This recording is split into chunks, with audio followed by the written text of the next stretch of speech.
Okay. Um, so, welcome everyone to this annual meeting and conference of the Post-Colonial Studies Association of the Global South, which we call the PSAGS. Um it is really a matter of delight that after 2 years of the lockdown and related inconveniences, we finally could make it happen in person this time. Um, PSAGS has been organizing seminars and annual meetings and conferences since the year 2016 formally. Prior to that, we have been talking to each other, but since 2016, we could formalize it, could structuralize it in a better way. PSAGS, to put it very briefly, because of the paucity of time, is a collective of research scholars and academics who are engaged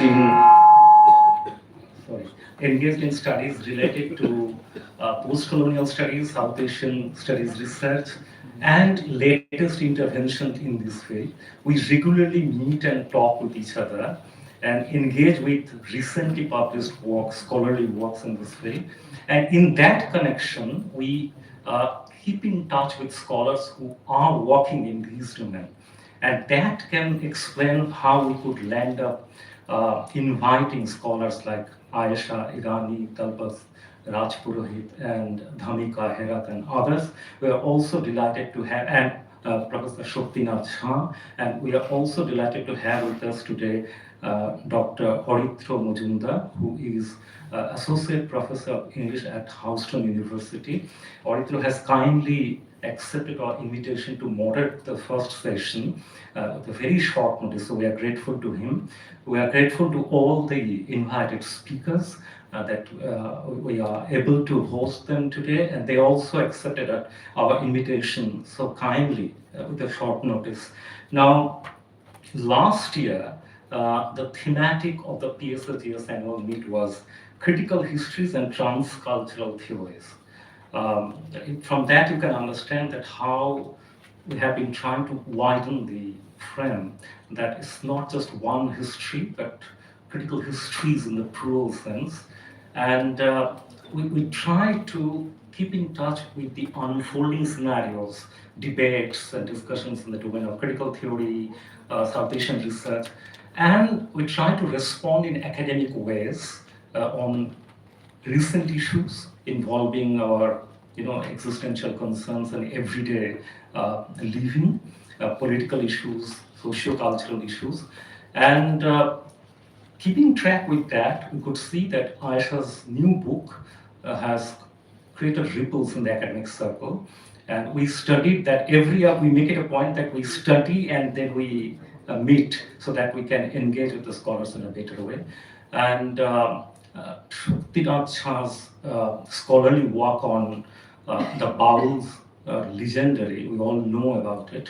So it's a great occasion to hear from him about the Bowl philosophy. So is the case with Dalpat and Dhamika, because they will be also talking about other divergent thought geographies. There is an attempt, and I have written that in the short concept note itself, that there is an attempt to hegemonize with the narrative of the singular, whereas it is necessary to accommodate and to widen the frame and to include other divergent thought geographies.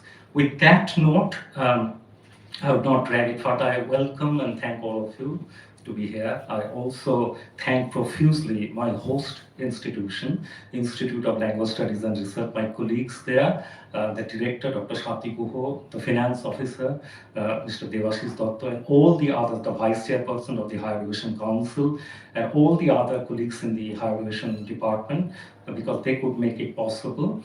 So with that note, I request the director of the Institute of Language Studies and Research, Dr. Shati Guho, to offer her welcome remarks. Thank you. And just a small request to everyone, please keep your mobiles in the silent mode or in the vibration mode. And for convenience, there are fresh rooms on the next floor, or you can go down. So, and there is also a provision for water outside. Thank you.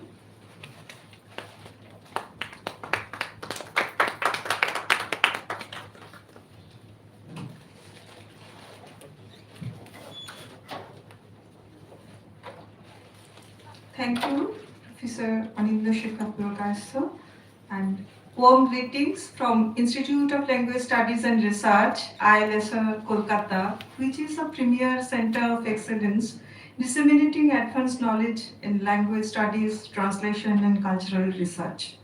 While pursuing the highest global academic standards, this institute envisions itself as a facilitator of advanced research and employment by leveraging various opportunities offered by the emerging global knowledge and communication economy and cultural research. I warmly welcome all the distinguished scholars who will speak today and all the participants who have arrived to attend today's conference.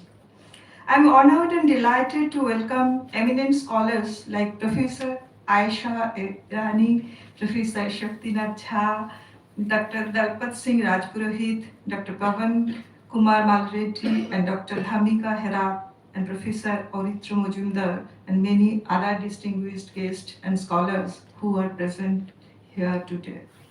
On behalf of ILSR fraternity, I'm delighted to welcome all of you in today's conference, which is part of Post-Colonial Studies Association of the Global South, namely PSAGS Annual Meet 2022. Being a research institute, ILSR is keen to form research collaborations with reputed institute and academic bodies and collectives. As a part of this collaborative venture, we at ILSR are delighted to collaborate in academic events such as today's scholarly gathering, which will focus on issues related to post-colonial studies and South Asian research. ILSR has three schools of studies, namely School of Languages, School of Linguistic Studies, and School of Translation and Cultural Studies. In all these schools, we are pursuing archival research and research related to language, culture mapping, given that we are keen to work with leading scholars of South Asian studies and leading forums who carry out seminal research work on South Asia and post-colonial studies. We look forward to hearing more from events like this one, as we will hear eminent scholars who are doing remarkable work on South Asian studies. I once again welcome you all, and let us now move to the academic session of today. Thank you.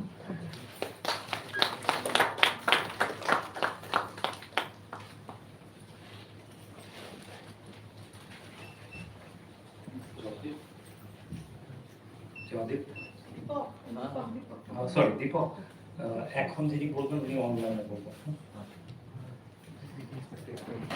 Thank you, Dr. Guha. Now, to quickly move to the proceedings, I request my colleague Murshid and Dhitiman to just formally welcome our guests and our moderators, so that I can move to the next one, which is the opening remarks from Dr. Pavan Malreddy of Frankfurt University, who is also the co-editor of Kairos, which is the official journal of PSAGS.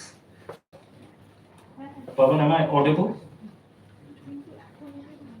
Yeah. Deepak, you have connect for me?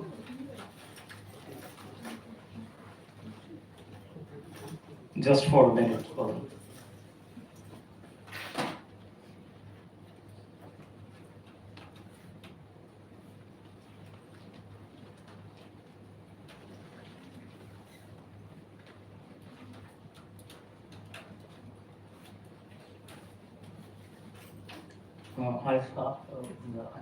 I think we can move with Pavan's talk and then we can fix it. Is it okay? Yeah.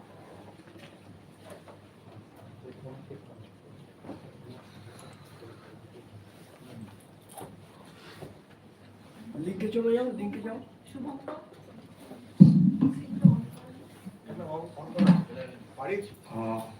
Pavan, it's over to you.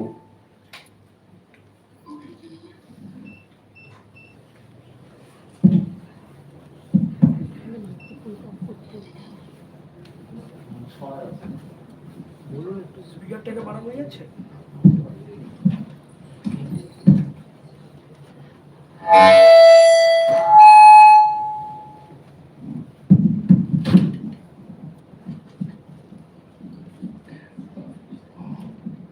Pawan, can you just say a single word so we can see whether you are audible?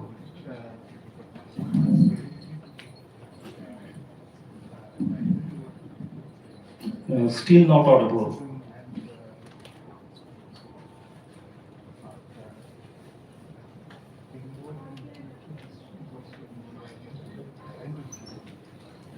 But I'm moving that.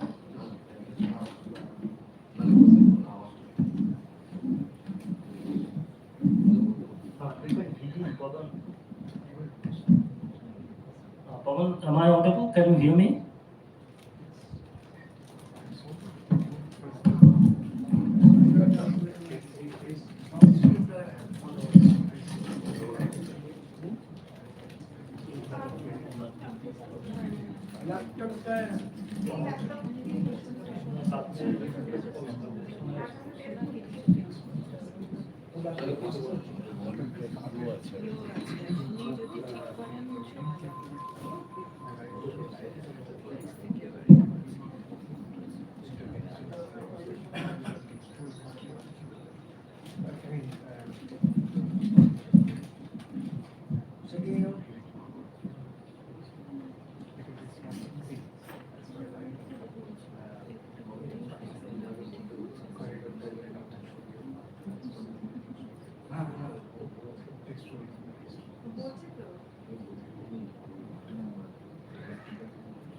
Pawan, can you begin now? Until last year in 2025.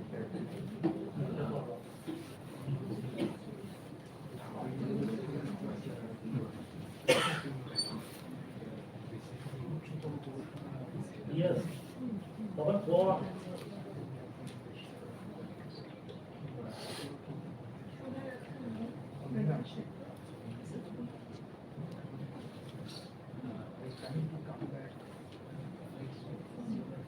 All our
এবার শুনতে পাচ্ছেন? Yes.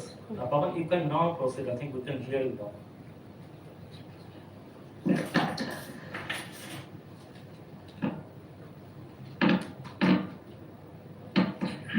Yeah, you can begin. Pawan, can you hear me? I can send you a Yes. Zoom link which you can open there. Yes, yes, you are clearly audible now. Please proceed.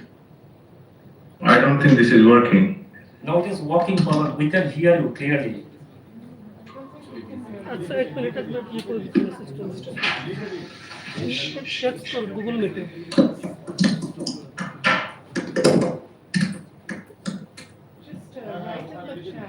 ওখানে লিখে দিন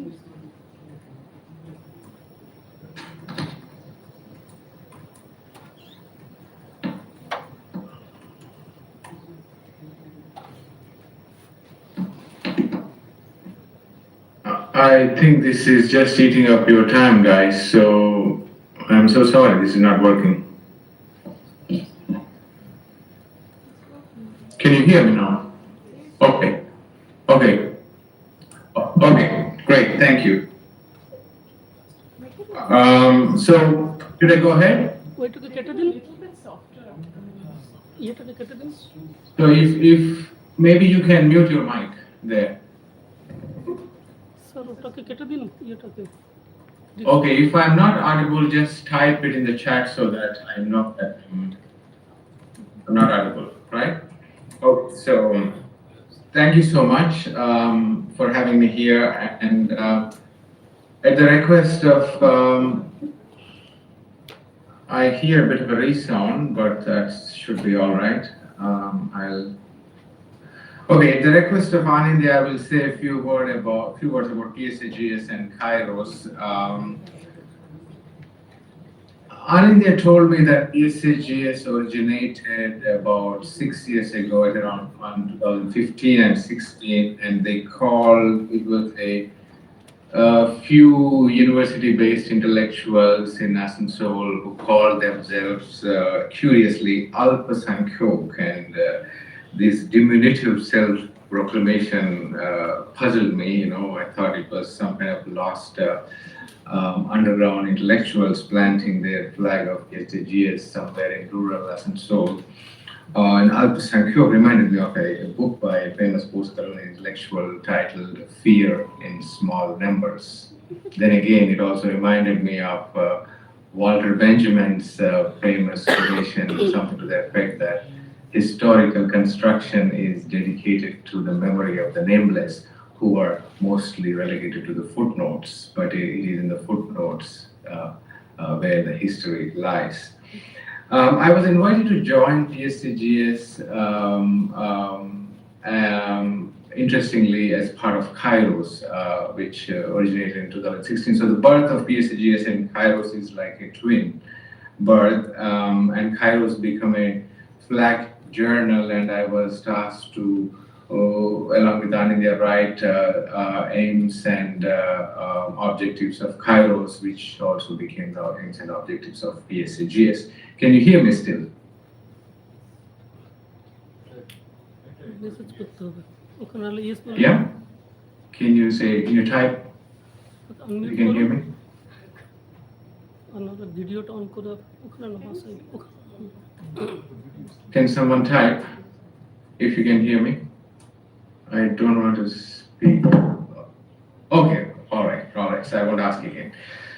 So we have had since annual conferences since 2016, and I was part of at least 3 or 4 of them, and Kairos grew from strength to strength, about which I'll say more shortly. The PSAGS emerged out of I would say, a general yet pervasive feeling of exhaustion we all felt about post-colonial theory and post-colonial studies. And besides, we also felt that much of post-colonial work had been dominated, had a South Asian orientation, at least towards the 1990s, and South Asian intellectuals began to dominate it. And within the South Asian framework, there is a lot of Indian centrism, we felt. And the regions so close to us, like Nepal, or Bangladesh, Sri Lanka, were less represented, so to speak, let alone countries like Myanmar and Malaysia, which were not part of South Asia, but they had a lot of similarities and colonial experiences that we could work with. So PSAGS grew out of this geocultural stifling and the general desire among a few of us not to abandon South Asia, but diversify and look at it through the other regions, the prism of other regions and experiences to better understand ourselves. So on that note, it is great that we have today Aisha Irani and Amika Herat who have worked on other sub-regions of the subcontinent. And for me, working from Frankfurt, I had a strong aura of the Frankfurt School of Marxism, which is not the same thing as one envisions, but there is a lot of aura of Theodor Adorno, and when you speak of Adorno, Edward Said and George Lukács. And there is a quote not very far from my office, which Anindya visited recently. The quote is from Adorno's autobiographical work, Minima Moralia. It goes something like, it is engraved on the wall, goes something like, Es gehört zur Moral nicht bei sich selber zu Hause zu sein. Meaning, it is part of one's morality not to feel at home in one's home. Right? So it is in that spirit that PSAGS vis-a-vis Kairos were committed to unseat Global South from its fixed coordinates as a collective non-West. And so it goes without saying that our idea was to decouple Global South from the fetish of the West. And in doing so, PSAGS sought to renew the post-Bandung legacy despite its limitations and failures of South-South solidarity, which brings me to Kairos, whose mission statement reads, I quote, I wish I could share it, but I don't know.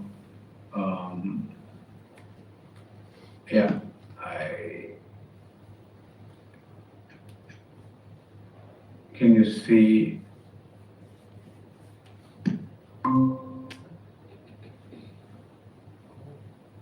I presume you can see the journal's mission statement. It reads like, the journal engages, quote, with new areas of concern in the Global South, the arrival of Chinese capitalism in Africa, South-South solidarity between Africa, Asia, and Latin America, the marginalization of Southern Europe within the European Union, the struggles of indigenous peoples for collective rights and autonomy, and all other subjugated voices, even those within the first world, the subalternized global world. I'll come back to the video. So we are now in the 7th year of Kairos. Through thick and thin, we survived and are going from strength to strength and doing actually better. The statistics may not lie, but they may deceive, but they do not lie. I hope you can see my screen, and where I have the downloads of articles in the past 3-4 years. We are getting vibrant readership from all over the world. The website also shows from which regions we are getting hit. So we have tons of articles, over 100 downloads. We have had the fortune of publishing some renowned names in post-colonial studies and beyond, including Negugi Watiango, Nicholas Tampio, Samir Ganadesha, Anki Mukherjee, Sudipta Kaviraj, Aditya Nigam, Nicholas Tampio, Russell West Pavlovs, among other emerging scholars from Brazil, Chile, Portugal, Ghana. We had a special issue recently on Ghana, Zimbabwe, Iran, Iraq, and Nigeria, among most of the regions from the Global South. The big names aside, and Anindya spoke of Alpasankhok, and there is another term, similar term in my mother tongue Telugu called Alpasantosh, you know. So the pleasures of editing a low-profile journal like this is that you become an Alpasantosh, which means that, you know, collector of small joys.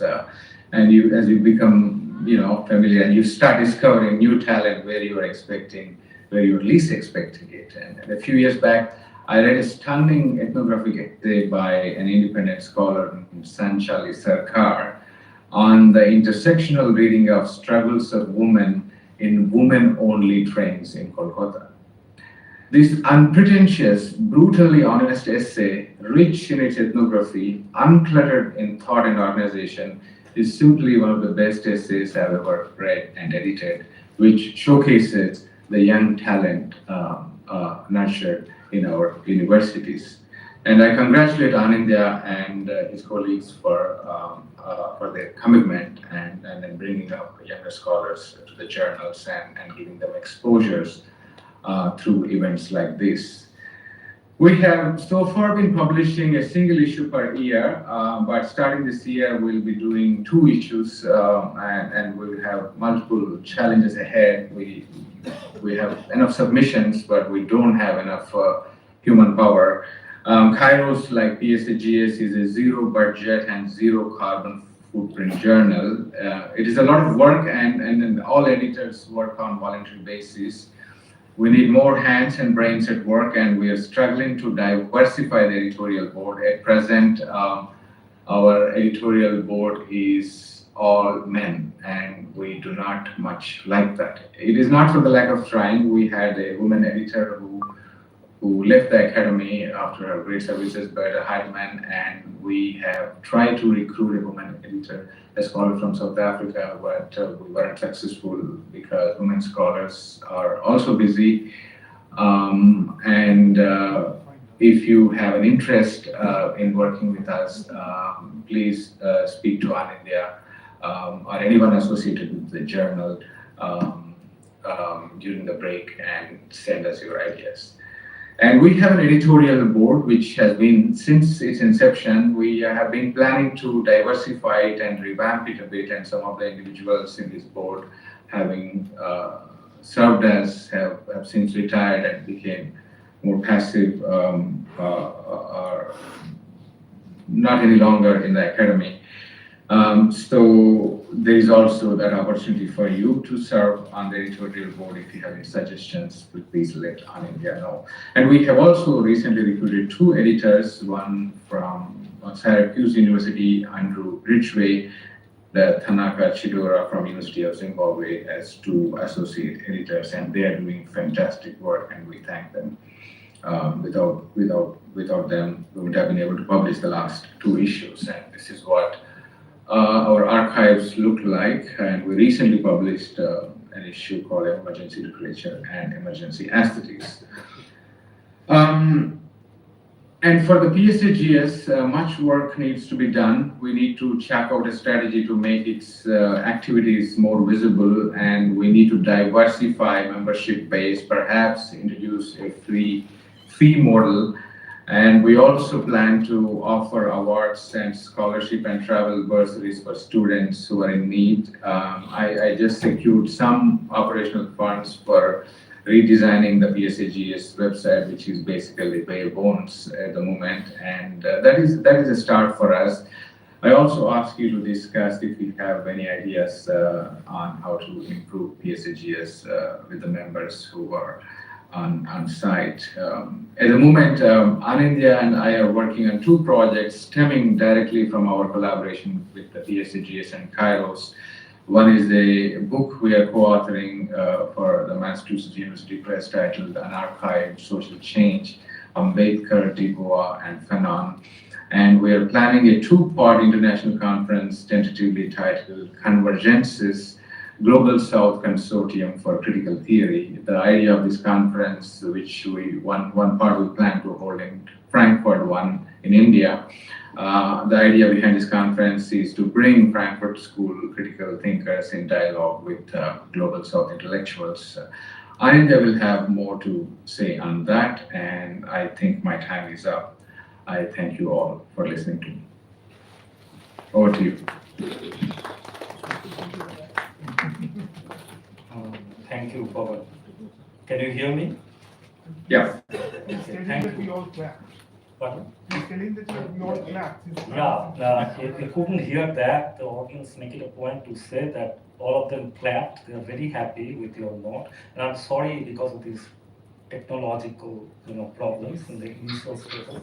No, it all worked out. Yeah, And thank it you. worked out, yeah. Thank you. All points well taken. We keep note of that. We'll discuss that. Yeah. And with that note, Pawan, thank you once again. And we proceed for the next academic session, right? Is it possible for me to listen to Aisha? Pardon? Yes. Is it possible for me to listen to the next speaker? Yeah, Aisha will be speaking now, so you can hear when she's speaking. Yeah, exactly. So I'll stay in quiet mode and listen. Sure. Thank you. Please be there. ইউটিউবের লিঙ্কটা বলে দিন ইমেলে দেওয়া আছে Pawan, I can also share with you the YouTube link. You can get the entire event screen through that. Okay, that's great. I'm sharing that with you, right? I'm just sharing that with you. Thank you. Bye. Okay, so bye. Thank you. Okay, so now we move to the next part, which is the academic sessions, and this one would be on Aisha Irani's new book, and Aisha will be talking more on that.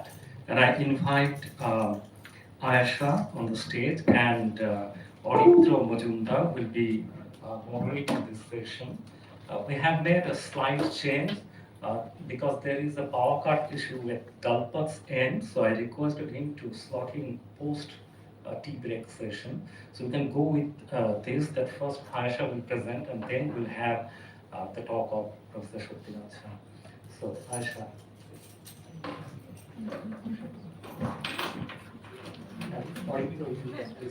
এখানে বসে পড়ে শুনতে সুবিধা হবে।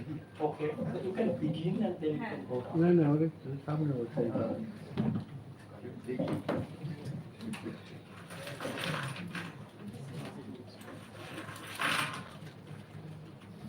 অনেকগুলো আঘাত করছি, হ্যাঁ, অনেক পরে তো তারপরে কি বলে শুরু করে দিতে পারি।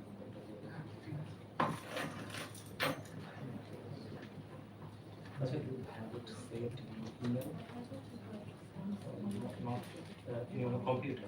So you have it here? Yeah. So can you email that to me?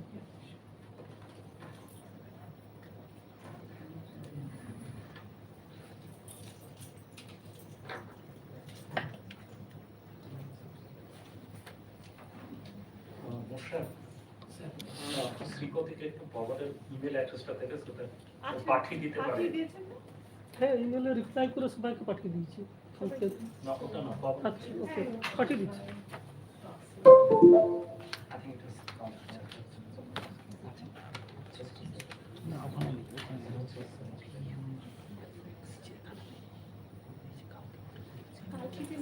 হ্যাঁ হ্যাঁ আছে madam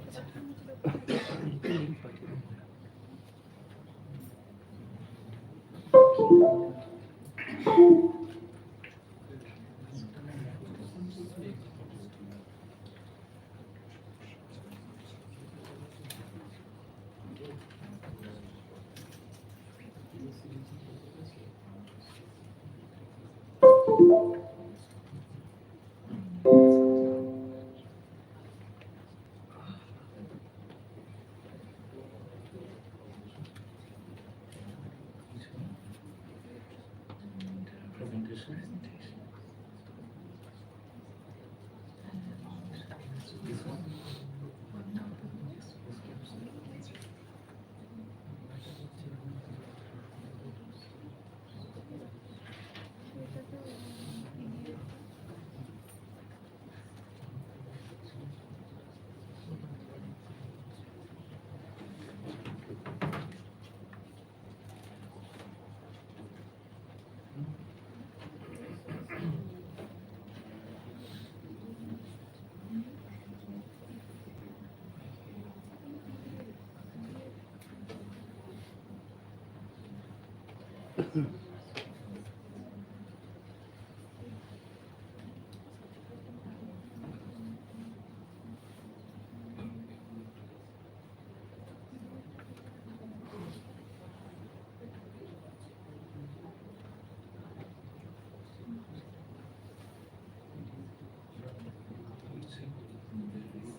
morning, everyone. Hello, everyone.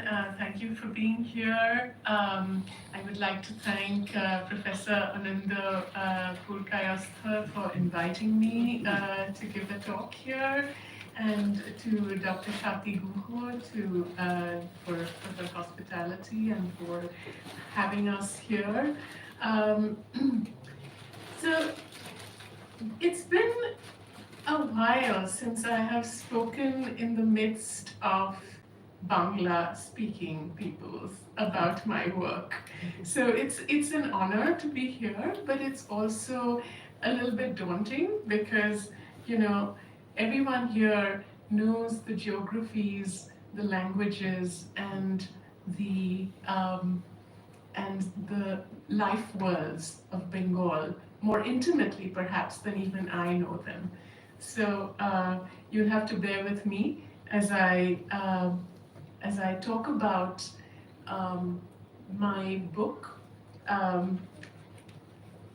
So the Muhammad Avatar is the book that was published in 2021 by Oxford University Press in New York. And when I first got the publication in hand, I realized that, you know, it's a very expensive book, some $110, and my heart sank because I felt like my South Asia readership would not have access to it. And so I was delighted that even without my knowledge, Oxford University Press decided to publish a South Asia edition, and I was told about it after the fact. But I was really thrilled that now this is accessible to audiences in West Bengal and Bangladesh. So at the heart of my book is a close reading of a magnificent 17th century Bengali work entitled The Nobi Bongsho. It was written by a Bengali Muslim intellectual and Sufi pir by the name of Shoyod Sultan. The Nobi Bongsho begins with a traditional Indic account of creation, with the unfolding of God's purpose in human life through the cyclical advent of his avatars, who unfailingly rid the world of evil, restoring harmony to humankind. Curiously, the author inserts Muhammad as an avatar into this characteristically Puranic account. Why is this the case? And if the author is writing an account of Muhammad's life, what does he hope to accomplish by invoking Ram and Krishna? I argue that Shoyod Sultan's text was designed to persuade the people of Bengal to convert to Islam. But conversion in the Nobi Bongsho is not cast as the adoption of a new religion through a break with the old. Rather, it is the recuperation of one's own lost religious heritage, a recognition of the role of Bengal's ancient gods and ancestors in Muhammad's lineage. Conversion, suggests Sultan, is nothing but a return to the fold. The history of Muhammad that Sultan rewrites is in fact a translation into Bangla of a wide range of Persian and Arabic texts in the medieval Islamic Tales of the Prophets or Qisasul Anbiya genre. Like all such pre-modern histories, whether Islamic or Puranic, it adopts a historiographic approach which I call salvation history, wherein all history is represented as unfolding according to a cosmic plan. In seeking to make the life of Muhammad and Islam comprehensible to a Bangla-speaking audience, Sultan adopts a gamut of sophisticated tactics to rewrite Bengali history, aiming to convince his audience, a decidedly non-Muslim audience, that they have had and will continue to have a major role in the grand teleology of Islam if they can but recover their ways. Relevant to this conference, Sultan, in his lengthy translation statement, calls for embracing one's mother tongue as one's omulodhon, priceless wealth, for the translation of religious ideals. And he says, I'm sorry I don't have it here in Bangla script, but it's in Romanized Bangla. যারে যেই ভাষে প্রভু করিছে সৃজন সেই ভাষো তাহার অমূল্য সেই ধন. To each, the language with which God has created one is indeed one's priceless wealth. An early expression of language activism in Bengal, these lines demonstrate that authors who favored writing about Islam in the vernacular pushed back against attempts made by the Persian immigrant elite of Bengal to guard the frontiers of religion and culture.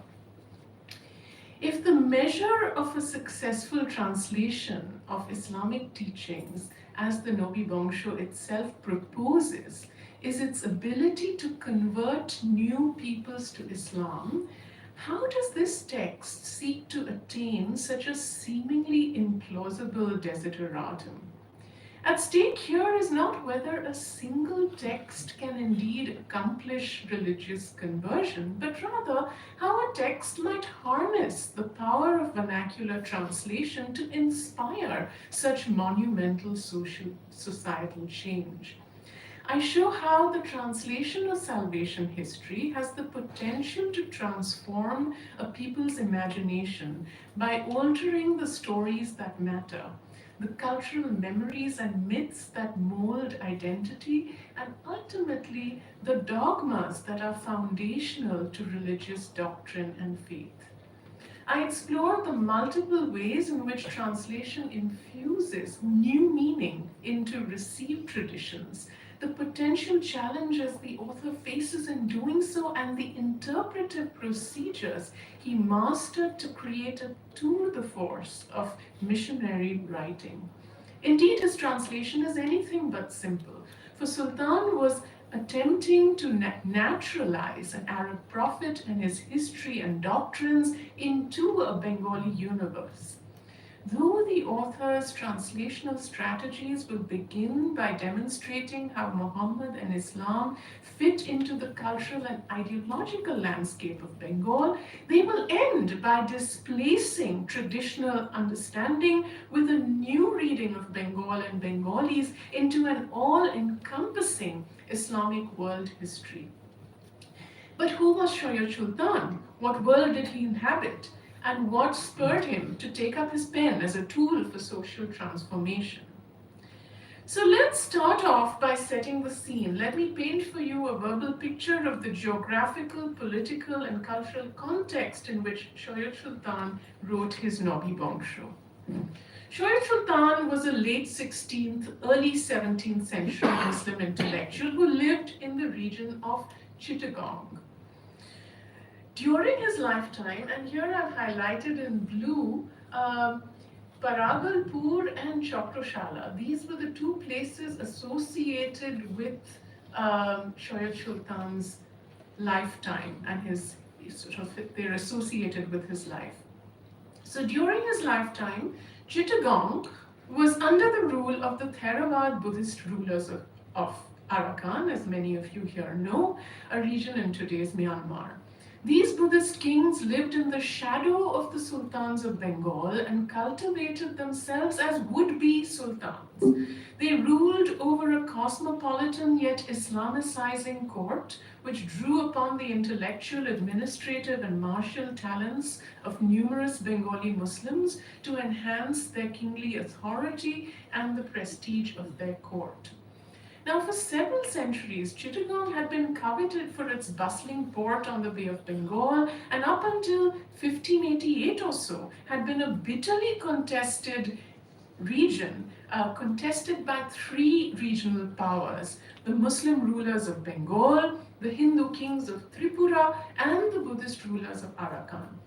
Now, in 1576, the Mughal ruler Akbar had defeated the Afghan ruler Daud Karani, the last of the independent sultans of Bengal. But it was in 1583 that the Mughals shifted their focus from northwest Bengal to the low-lying regions of East Bengal. These regions were held by the Bara Bhuiya, the 12 chieftains led by a dissident Afghan. Mughal rule over Chittagong, however, the southeasternmost region of Bengal, was only accomplished as late as 1666, when Shaista Khan, the Mughal governor, finally brought this area under Mughal rule. Until then, it continued to be held by the Arakanese. So considering Chittagong's tumultuous past, these 8 decades from 1588 to 1666 under Arakanese rule was a period of relative stability. Various economic and trade indicators show that Chittagong, over and above its existing economic importance as a port city, was an important center of rice and textile production. This made the region the single most important source of revenue for the Arakanese state. You also had the presence of the Portuguese in the region at this time. In the early 16th century, Arakanese rulers courted the Portuguese for their trade. By 1567, Portuguese missionaries had established a firm presence in Chittagong, and by the early 17th century, they had begun to erect churches in Arakan. By Shoyat Sultan's time, Roshan, the multicultural capital of Arakan, was inhabited by all kinds of people. Afghan adventurers fleeing the Mughals, Portuguese pirates, whom the Arakanese depended upon for the slave trade that fueled their agriculture and economy, and Bengali Muslims of varying socio-economic backgrounds. Now, this was also the period when this vibrant and now more stable Arakan witnessed the emergence and efflorescence of Islamic Bangla literature. There were 2 nodal literary production centers, the Chittagong port town and its environs, and the Arakanese court based at Mrauq. Yes?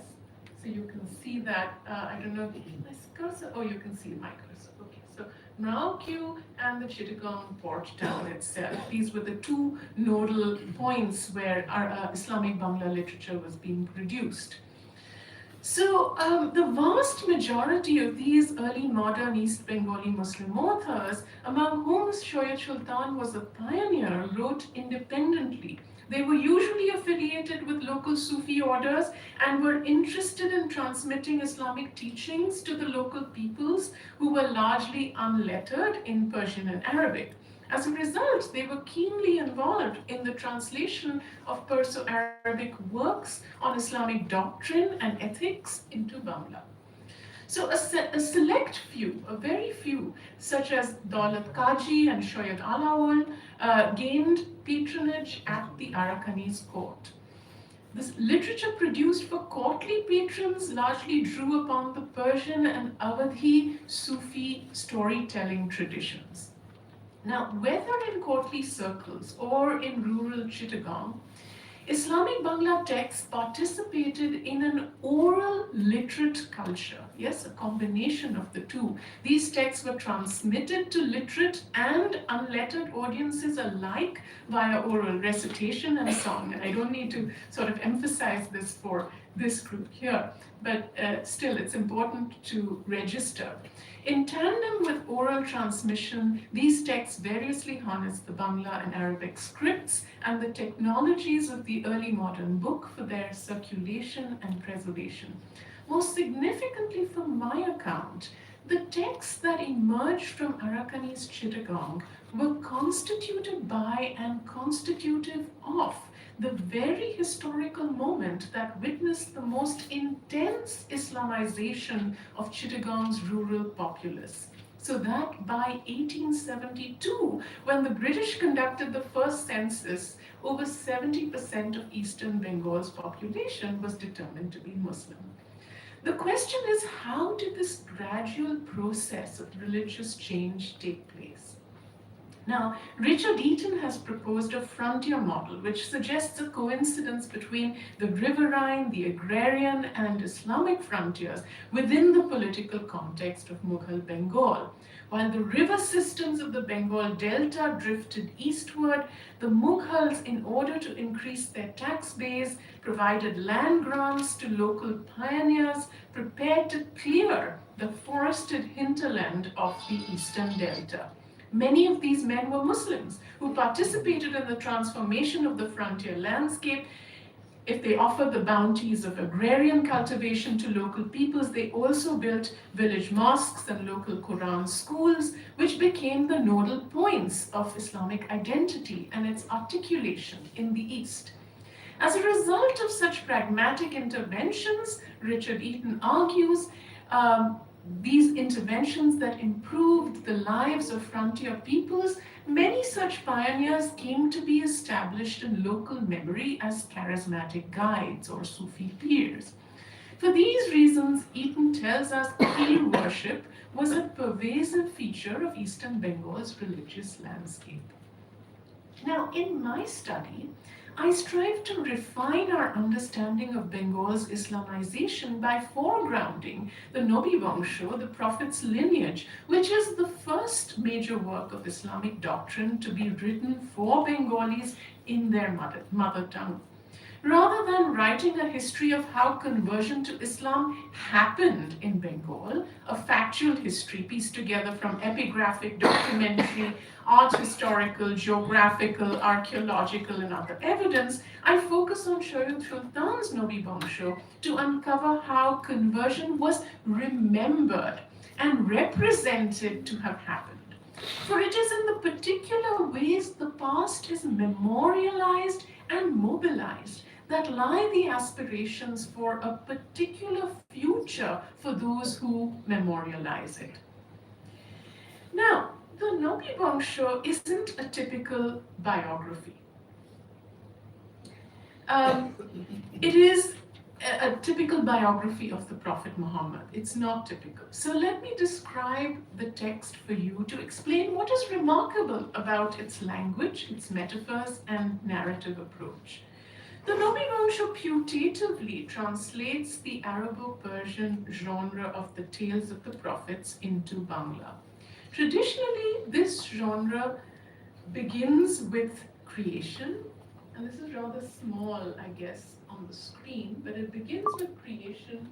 It moves through tale cycles of Adam, Seth, Noah, Abraham, Joseph, Moses, David, Solomon, Jesus, and it ends with a full-blown biography of the Prophet Muhammad, who is treated as sort of the telos, or the culmination of religious history. Now, in order to make this prophetology acceptable to his target audience, the non-Muslim peoples of Bengal, Shoyat Sultan, however, introduces some fascinating innovations. So let me begin with Shoyat Sultan's narratival innovations. A novel Indic prophetology precedes. So before Adam, you have an entire prophetology associated with Hindu deities, such as Shiva and Ram, and various other avatars of Vishnu, none of whom were successful in eradicating evil from the earth. At length, as a result of the failure of the Hindu prophets, or God-turned prophets, Allah decides to create Adam. Now, moving ahead through the usual tale cycles, we find that Shoyat Sultan inserts a tale cycle on Hori, or Krishna, in between the usual tale cycles of Abraham and Moses, where typically in the traditional tales you would have found an account of Yusuf or Joseph.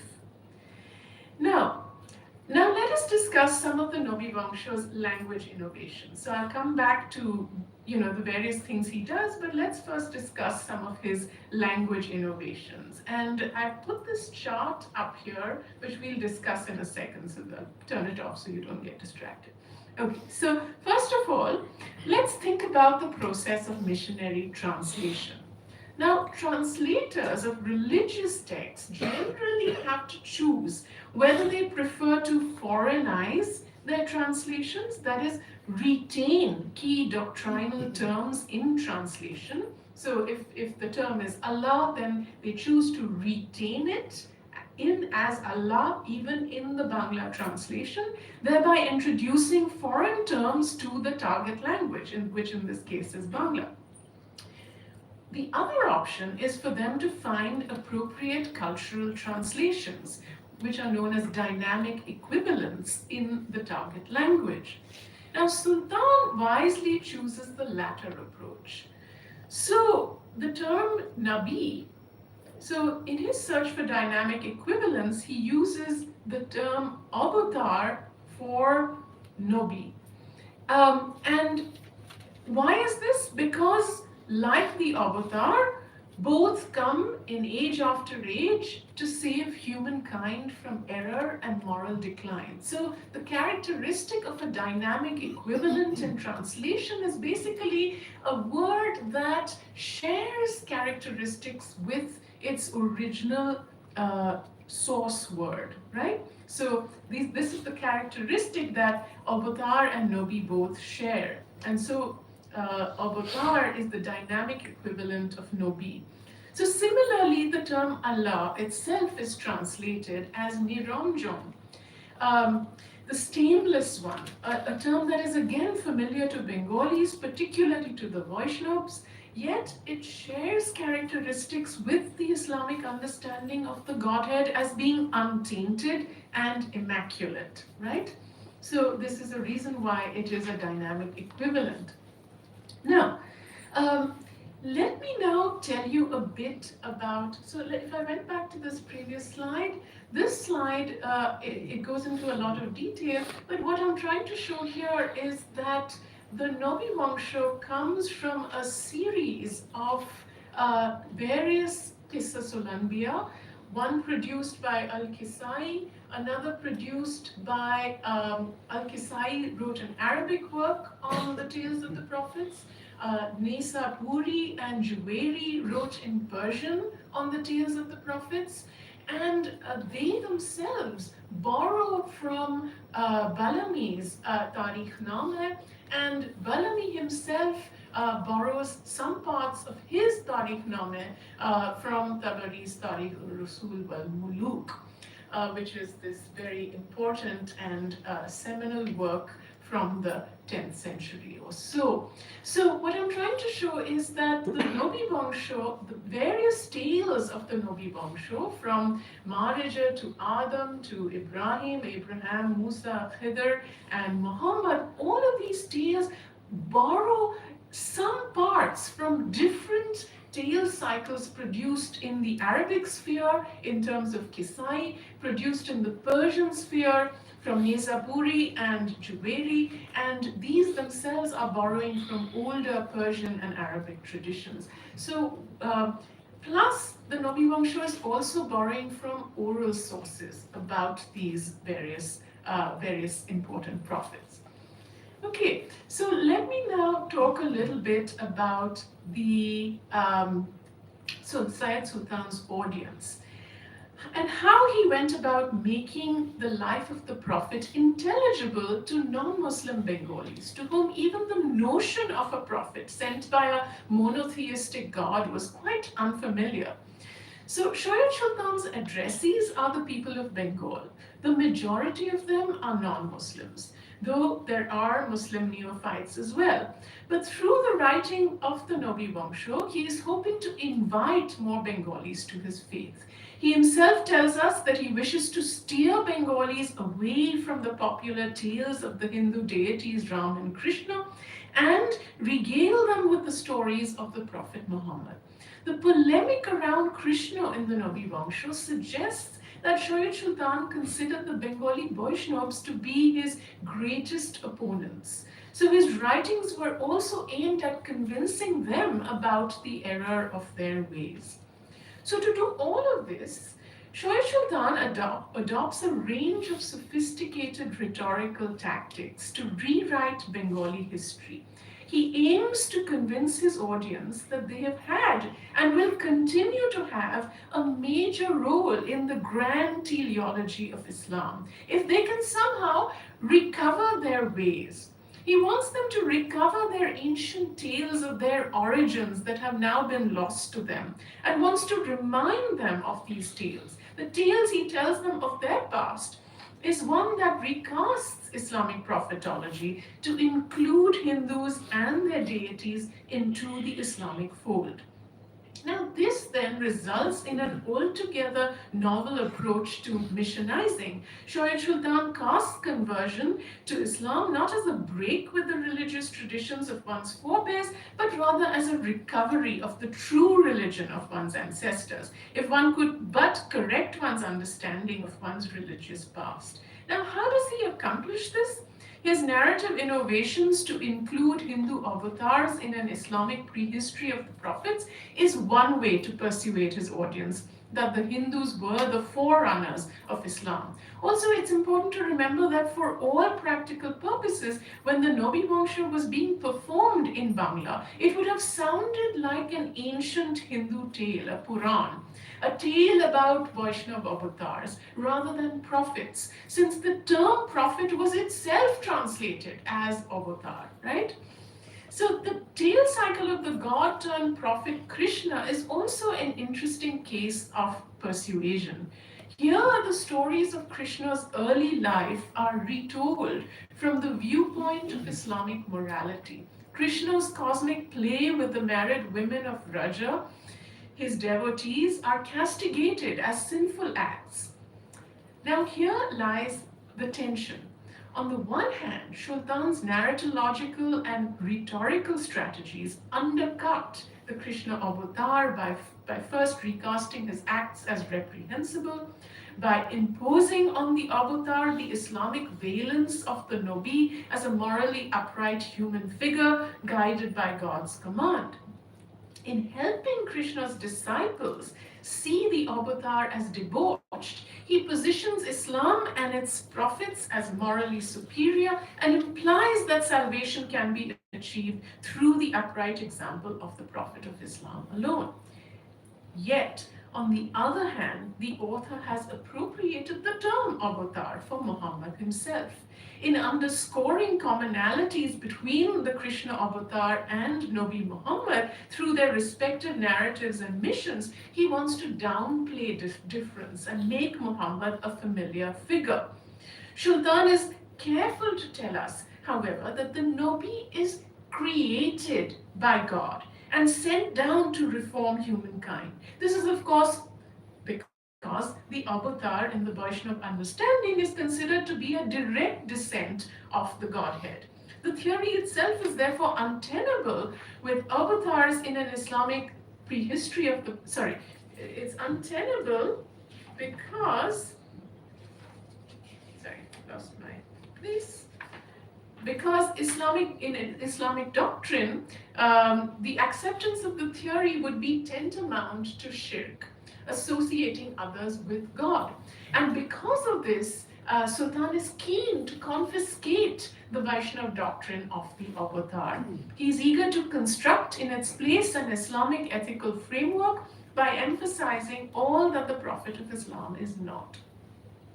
Now, this deliberate rhetorical opacity, which draws Krishna into undulating patterns of positive and negative comparison with Muhammad, serves two related purposes. The positive comparisons, by undermining the otherness of Islam's prophet, render his figure familiar, authentic, and legitimate, while simultaneously imbuing it with the charisma of the avatar. The negative comparisons subvert Krishna and ultimately subordinate him to Muhammad.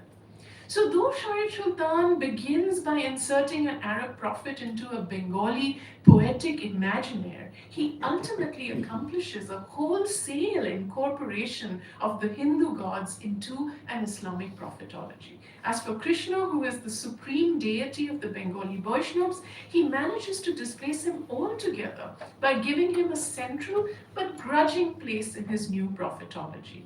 Remember, the Krishna tale is located between the longest tale cycles in the Nobi Vangsha, between the stories of Abraham and Musa, or Moses. And so quite literally, this beloved Indic avatar is drowned out by the longer tales of these important pre-Islamic Nobi avatars.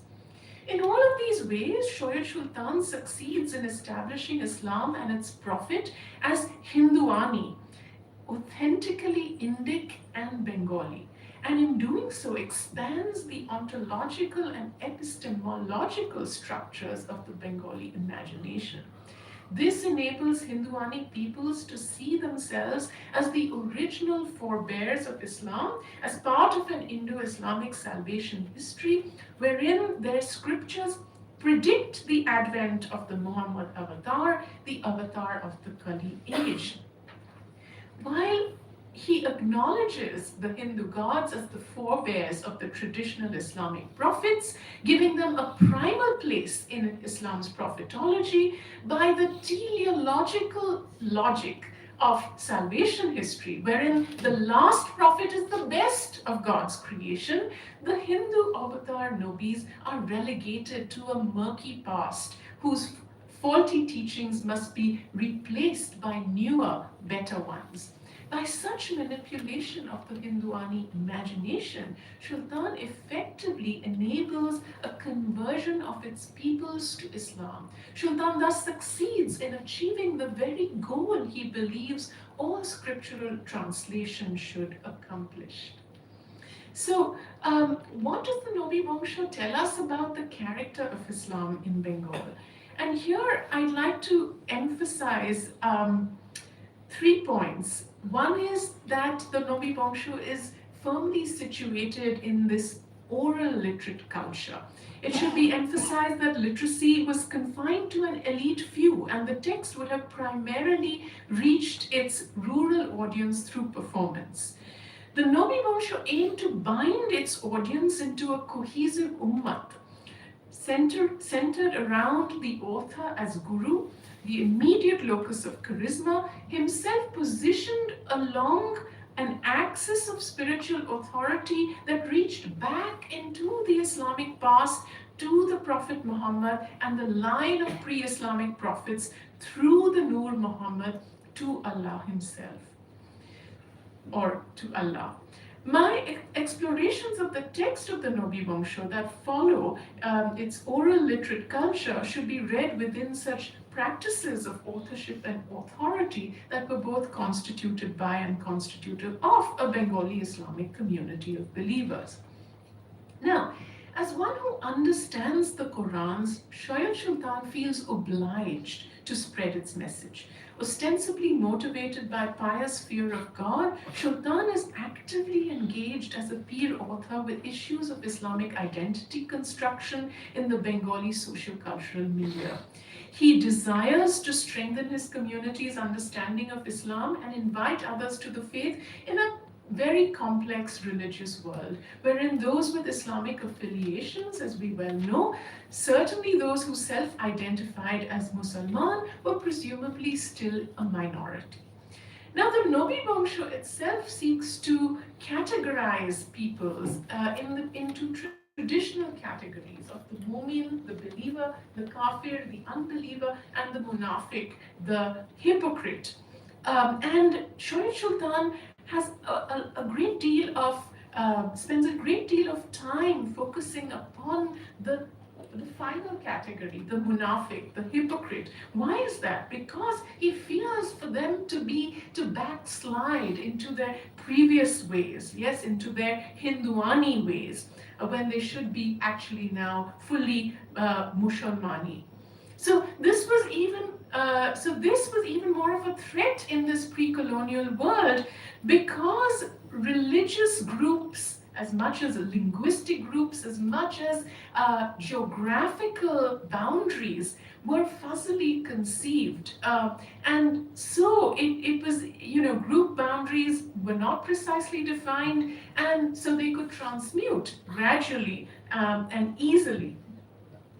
Now, the character of Islam in Southeast Bengal was also defined by its most significant or extreme other, which was the Gaudiya Vaishnavas. Now, while Vaishnavism had long-standing traditions in Bengal in the 16th century, as we all know, it was newly galvanized by the charismatic Mahaprabhu Chaitanya. And by the 17th century, the Gaudiya Vaishnava movement was at the height of its missionary activities. While the Nobi Bangsho does not display the author's intimate knowledge of Gaudiya Vaishnava philosophy, it does reveal a generic knowledge of their traditions, beliefs, and practices. This is easy to overlook because the text nowhere names the sect or its founder, even though it makes clear that its practices and traditions were public knowledge. Indeed, precisely by leaving the opponent unnamed, Sultan perhaps hoped to draw all Vaishnavas of Bengal, indeed all Hinduani peoples, into the text's embrace. To recognize that the author may have been implicitly but primarily targeting the Gaudiyas, Sultan's powerful invective against Hori has to be read within the context of the internal evidence of the Nobi Bangsho's criticism of Gaudiya practices. And what does he criticize? The public performance of Kirtan and the widespread worship of the Jugalo Murti, the paired images of Radha and Krishna. So, such internal evidence is borne out by the socio-historical developments in contemporaneous Gaudiya Vaishnava organizational activities that started in West Bengal but had reverberations that critically impacted the eastern regions of Bengal, including Chattogram. And I won't go into the details, but here I've outlined the 5 or 6 major factors that made the Gaudiya Vaishnava such a threat to Islam, and it was seen as a threat by Shah and Sultan.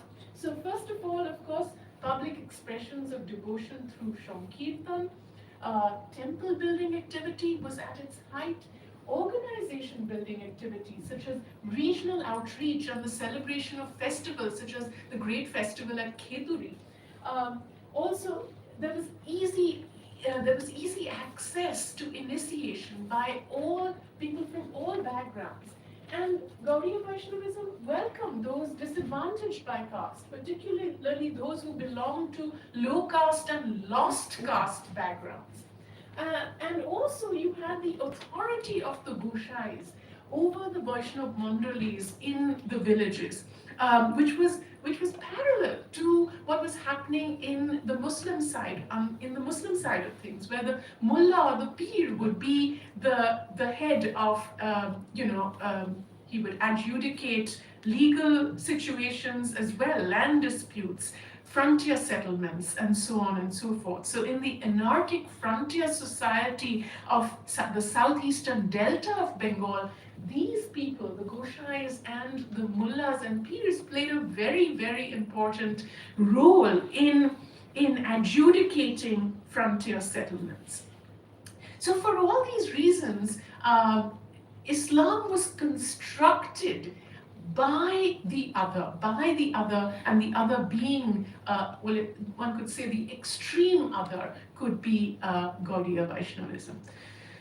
So, what can we extrapolate from the Nobi Bangsho about how in previous eras Islam had been adapted to different cultural environments?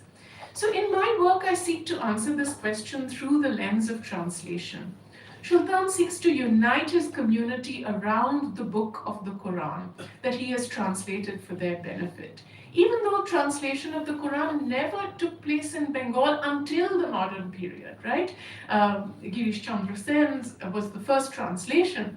It is through translations of para-Quranic materials that Islam spread. This applies to other regions of the Islamic world as well.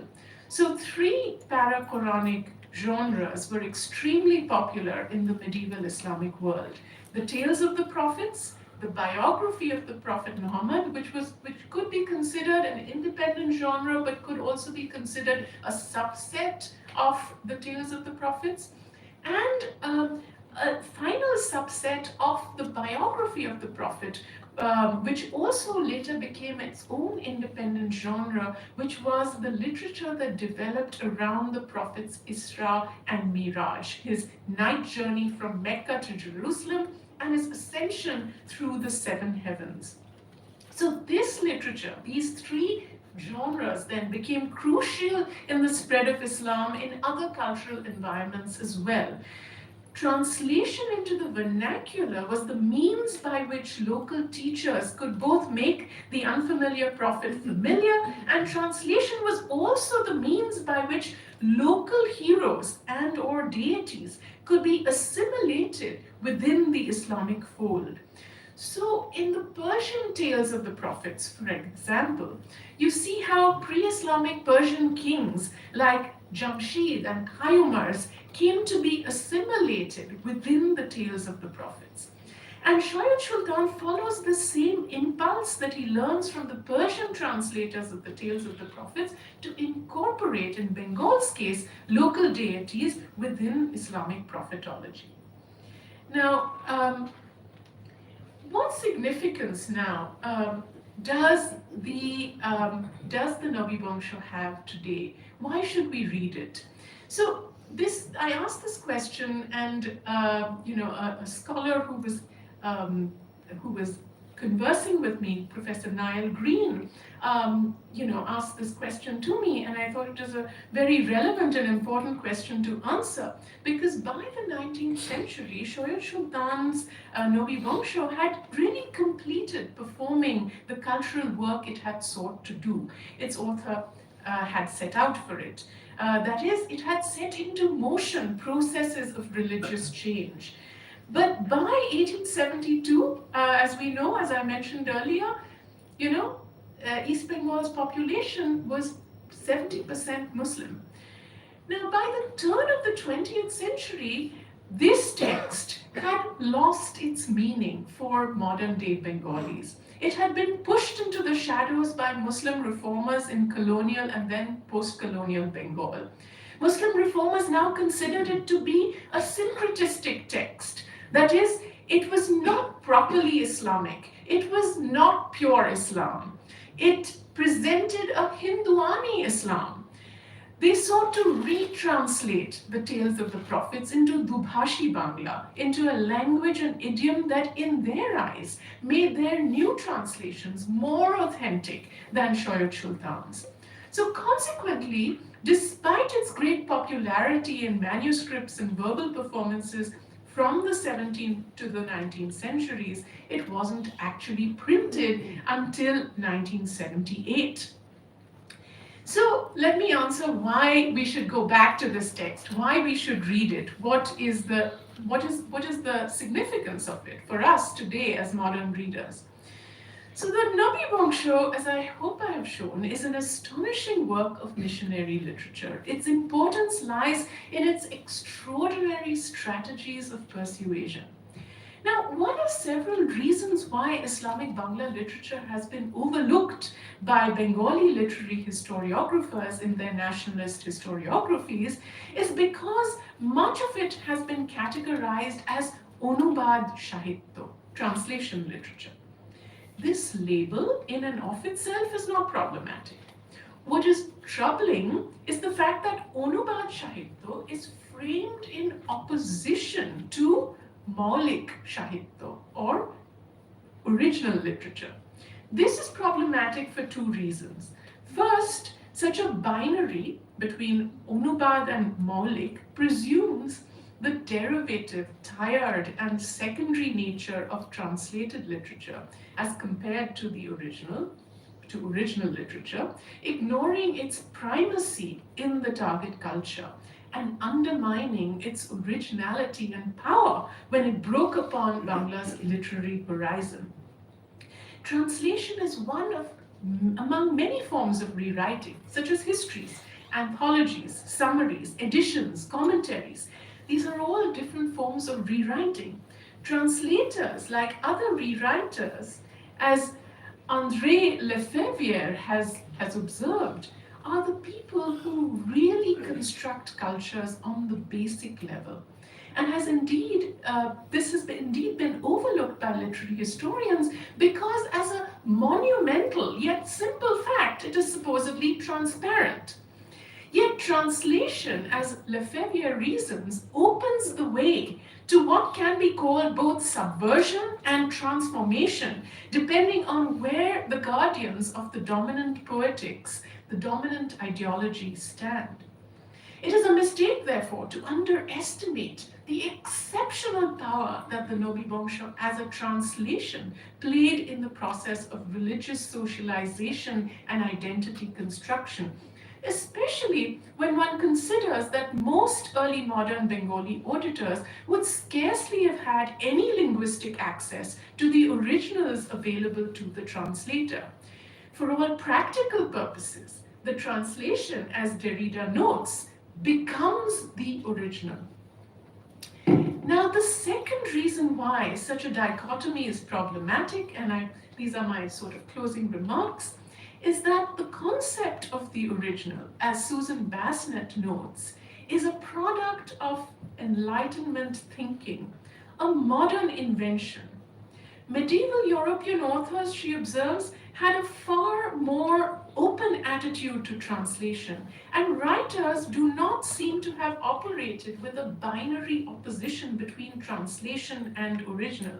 Rather, the meaning of these terms, as she says, pass through many different shades.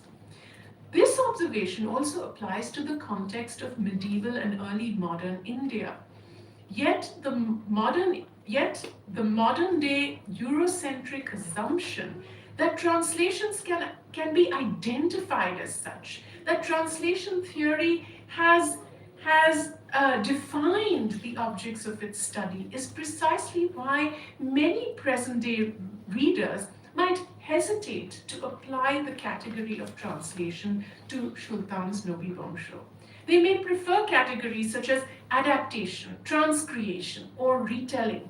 But the fact that Sultan's translation does not adhere closely to an original is our anxiety. It is our problem. It's not that of the early modern Bengali author, who is constantly challenging our own need to cling to an hegemonic original. In examining how Sultan's translation contextualizes processes of conversion, I have sought to outline a hermeneutic model for how an Islamic missionary translation was designed as a tool for social action, an instrument for conversion. The Nobi-Bongsho is an extraordinarily important document that reveals the important place of the vernacular in the process of Islamization. Perhaps the most productive avenues for future research that the study of the Nobi-Bongsho signals are the ways in which the rewriting of salvation history at various moments in the establishment of Islam, from its beginnings in Arabia to its spread across the world, was crucial to making the religion relevant and meaningful to new communities.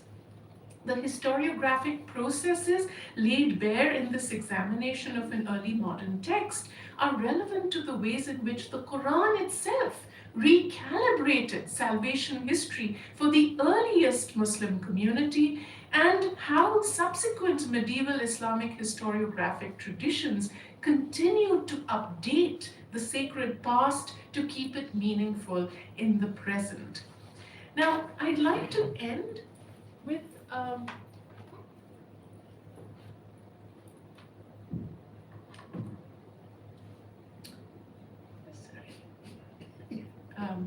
I'd like to end by reading out the last passage from my book, because it encapsulates for me a key learning moment in the long trajectory of writing and thinking about what translation means and what vernacular translation means. So while traveling in the Hobbyganj district of Sylhet in 2009, I had an experience that stayed with me through the many years of research of writing and rewriting this book. That hot summer day, as we zipped down the Dhaka Hobbyganj highway, flanked by lush paddy fields, my eyes were suddenly drawn to an unassuming village structure that forced us to bring the car to a halt. So this was the structure that I saw from the highway. While I had heard and read about the traditional village mosques that were once ubiquitous in the East Bengali countryside, I had never seen one. Part of the reason for this is that over the last few decades, such indigenous mosques have been rapidly replaced by kitschy concrete structures topped by a skinny little minaret, a status symbol of the village's economic success. Yet here, to my delight, was a fast disappearing artifact of East Bengal's religious landscape. It stood before me as though it had jumped right off the pages of Parveen Hassan's well-documented study of East Bengal's religious mosques. It was, as you can see, this is an image from her book on the top right. And it shows here a hut mosque in the Do Chala style. The mosque I was fortunate enough to see was in the Chow Chala style, yes, with four sort of roof-like structures across it. So what was curious about this, for all practical purposes, it looked like just another village hut. It was a single room structure approximately 20 feet in length and 12 feet in breadth. Its walls were of bamboo. Its sloping tin roof glinted in the afternoon sun. The only feature visible from the highway that identified it as a mosque was a square-shaped alcove. Yes, this square-shaped structure. And this alcove was basically the mihrab, the niche, that is featured in mosques across the Islamic world as it indicates the Qibla, yes, the direction of prayer. And it was the only marker of the hut's Islamic sacred identity. It was this niche that is considered by some to mark the absent presence of the Prophet himself in all mosques across the Islamic world. I was captivated. For those brief moments, I was ensconced in what I can only call a transformative space. I sat down on the floor to assimilate the experience because, and you can see a picture of the interior that I took while I was there. You can see how the walls are made of reed and bamboo. The floor and the walls are smeared with cow dung, and the light that filters through the bamboo and reed spaces is what gives this mosque a very beautiful feel on the inside. And I imagined that this was a space that was created simply by this modest, inexpensive structural adjustment, the niche, right? So I marveled at the impermanence of the structure, yet its resilience as a traditional form, and the ways in which a seemingly trivial architectural innovation had transformed it into something entirely new. Yet that single architectural transformation had made it in line with, had brought the faithful of this little village of Horitola had linked them to Muslims everywhere across time and space, whether they prayed in the grand Friday mosques of Hussein Shah's Gaud and Pandua, in Mughal Delhi or Ottoman Istanbul. In its modesty, this particular articulation of the mosque transported me back in time to the very first mosque, the Prophet's own humble desert abode, where he is said to have led his congregation in prayer, standing perhaps beneath a shaded portico thatched with date palm leaves. So while the vocabulary of traditional Bengali village architecture had expanded to make Islamic space, all its other features kept this hut mosque grounded in its intrinsic Bengali-ness, making it a familiar and familial space for local villagers.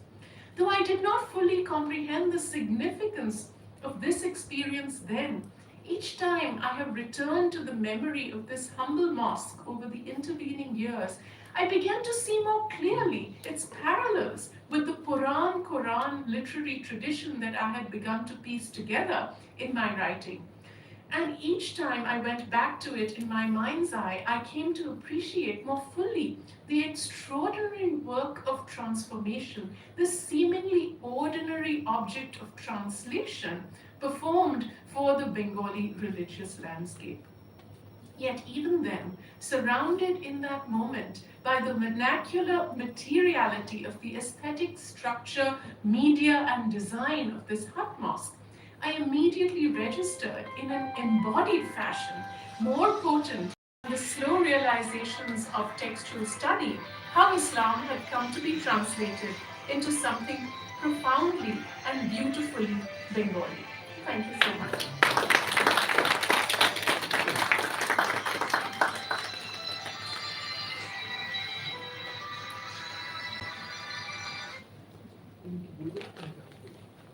We can have 8 minutes of question and answers because we are running behind schedule.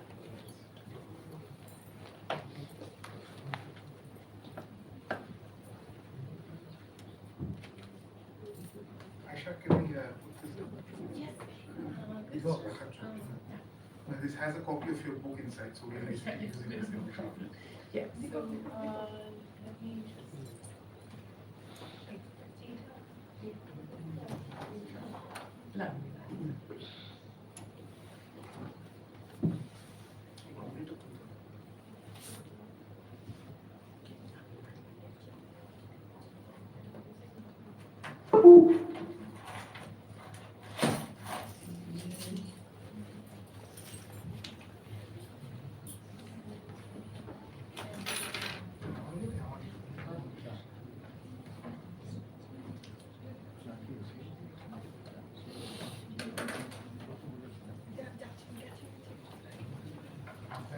ধন্যবাদ অধ্যাপক আয়েশা ইরানিকে। আর আমাকে এখানে আমন্ত্রণ জানাবার জন্য আমি ধন্যবাদ জানাতে চাই অধ্যাপক অনিন্দ পুরকায়স্থকে, অধ্যাপক ধৃতিমান চক্রবর্তী যিনি আমার বাল্যবন্ধু, তার অনুরোধেই মানে এখানে আসা এবং তারপরে অনিন্দবাবু ব্যবস্থা করলেন। তো আজকে অত্যন্ত আনন্দিত বোধ করছি এই অনুষ্ঠানে অংশগ্রহণ করতে পারার সুযোগের জন্য। এবং আমাদের মধ্যে অধ্যাপক শক্তিনাথ ঝা আছেন, আমাদের সকলের প্রণম্য এবং অগ্রণী পণ্ডিত। তো তার সান্নিধ্যে আমরা আসতে পেরেও অত্যন্ত গর্বিত এবং ধন্য বোধ করছি। তো আমি অধ্যাপক ইরানির বই সম্বন্ধে মানে অল্প কয়েকটা বক্তব্য রাখবো। বাংলাতেই বলছি, যাদের বুঝতে অসুবিধা হতে পারে বা প্রশ্ন উত্তরের ক্ষেত্রে আমি ইংরেজিতে অনুবাদ করে দেব। হ্যাঁ, তো নবী বংশ নিয়ে অধ্যাপক ইরানি একটা অত্যন্ত গুরুত্বপূর্ণ বই উনি লিখেছেন, যেটা উনি উল্লেখ করলেন যে গত বছর অক্সফোর্ড ইউনিভার্সিটি প্রেস থেকে বইটি প্রকাশিত হয়। অত্যন্ত গুরুত্বপূর্ণ কাজ এবং তার জন্য তাকে আমাদের সকলের ধন্যবাদ। আমার তরফ থেকে ধন্যবাদ তো বটেই। আমি মানে দীর্ঘকাল ধরে এই বইটির প্রতীক্ষায় ছিলাম এবং এটার বিষয়ে জানতে পেরে আজকে ভাষণ শুনতে পেরে অত্যন্ত আনন্দিত বোধ করছি। তো কিছু কিছু জিনিস যেটা খুবই ভালো লাগলো সেটা হচ্ছে যে উনি একটা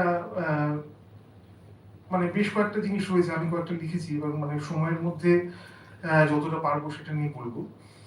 যে একটা হচ্ছে যে উনি অনুবাদ এবং মৌলিক সাহিত্যের মধ্যে যে আলোচনাটি করলেন, যে বিষয়টি উনি উল্লেখ করলেন, এটা অত্যন্ত তাৎপর্যপূর্ণ। হ্যাঁ, কারণ একদিকে মানে উনি যেটা বললেন আমি সম্পূর্ণ সহমত সেই বিষয়ে, যে অনেক ক্ষেত্রেই আমরা মানে মৌলিকত্বকে যেহেতু গুরুত্ব দিই, হ্যাঁ, আমরা সেই ক্ষেত্রে আমাদের মানে স্বাভাবিক আলোচনা তো এটা বলি যে না ওইটা একটা মানে কোন জায়গা থেকে মানে ধারণ করেছে, মানে ধারণাটা ঠিক মৌলিক নয়, মানে ধারণাটা কোন একটা বাইরের জায়গা থেকে এসছে এটা। এবং এইটা মানে একদিক থেকে দেখতে গেলে মানে এর বিপদ রয়েছে। বিপদকে আমি একটা ছোট্ট একটা উদাহরণ দিই। সেটা হচ্ছে যে আজকে ধরুন পোস্ট কলোনিয়াল স্টাডিজে, যেটা উত্তর উপনিবেশিক তত্ত্ব হিসেবে আমরা দেখছি, সেখানেও অনেক সময় যেটা হয় যে আলোকপ্রাপ্তি অর্থাৎ এনলাইটেনমেন্ট, যে সেখানকার কিছু ধারণা মানে আমরা খুব সহজেই নস্যাৎ করি। যে না এটা ইউরোপীয় ধারণা বা এটা বিদেশি ধারণা ইত্যাদি ইত্যাদি।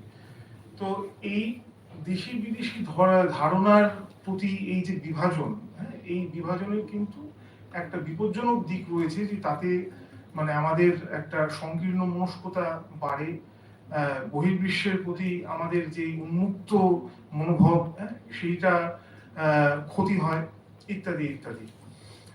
আর এই আলোচনাটা বাঙালি মুসলমান সাহিত্যের ক্ষেত্রে বিশেষ করে তাৎপর্যপূর্ণ। তার কারণটা হচ্ছে যে আজকের ভারতবর্ষ তথা পশ্চিমবাংলায় দাঁড়িয়ে এই আলোচনাটা আমাদের মানে বহুবার আমরা দেখেছি যে সংখ্যাগরিষ্ঠ যে যুক্তি, হ্যাঁ, যে যেখানে দেখানো হচ্ছে যে ইসলাম ধর্ম বহিরাগত ধর্ম, যে এর সঙ্গে ভারতবর্ষের পুরনো ইতিহাস পৌরাণিক ইতিহাসের কোনো যোগ নেই। তো এখানে আবার ওই দেশি বিদেশি ওই বাইনারিটার একটা আমরা অত্যন্ত বিপজ্জনক এবং অত্যন্ত নক্করজনক রূপ আজকে আমরা ভারতবর্ষে দেখতে পাচ্ছি। তো সেই ক্ষেত্রে মানে অধ্যাপক ইরানি যিনি যে কাজটা করছেন, হ্যাঁ, সেই কাজের একটা তাৎপর্য এই অর্থে আমার রয়েছে, মানে আমি মনে করি যে নবী বংশ যখন অনুবাদ হচ্ছে, সেইটা কিছু ধারণা, কিছু রূপকল্প এবং কিছু ফর্ম, মানে সেইগুলো অনুবাদ তো হচ্ছে, যে একটা অনুদিত একটা ধারণা হিসেবে আমরা পাচ্ছি, কিন্তু তারই সঙ্গে মানে দেশজ ভিত্তিও তার একটা রয়েছে, যেটা উনি দেখাচ্ছেন যে একই সঙ্গে নবীকে নবী হিসেবেও ভাবা হচ্ছে, আবার অবতার হিসেবেও ভাবা হচ্ছে।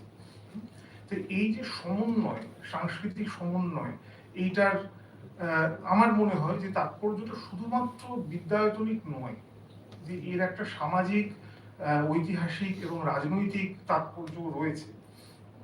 আর আজকে এই যে প্রশ্নটা, যে বাঙালি মুসলমান সাহিত্য বা বাঙালি ইসলামী সাহিত্য দুটো এক বস্তু নয়, কিন্তু যে এইটার মধ্যে মানে আমরা যদি বিংশ শতাব্দীর ইতিহাসে শুধুমাত্র দেখি, মানে আমার বিংশ শতাব্দীর উপরে ধারণা বেশি, সুতরাং সেই জন্য আমি সেটা নিয়ে একটু কথা বলতে চাই।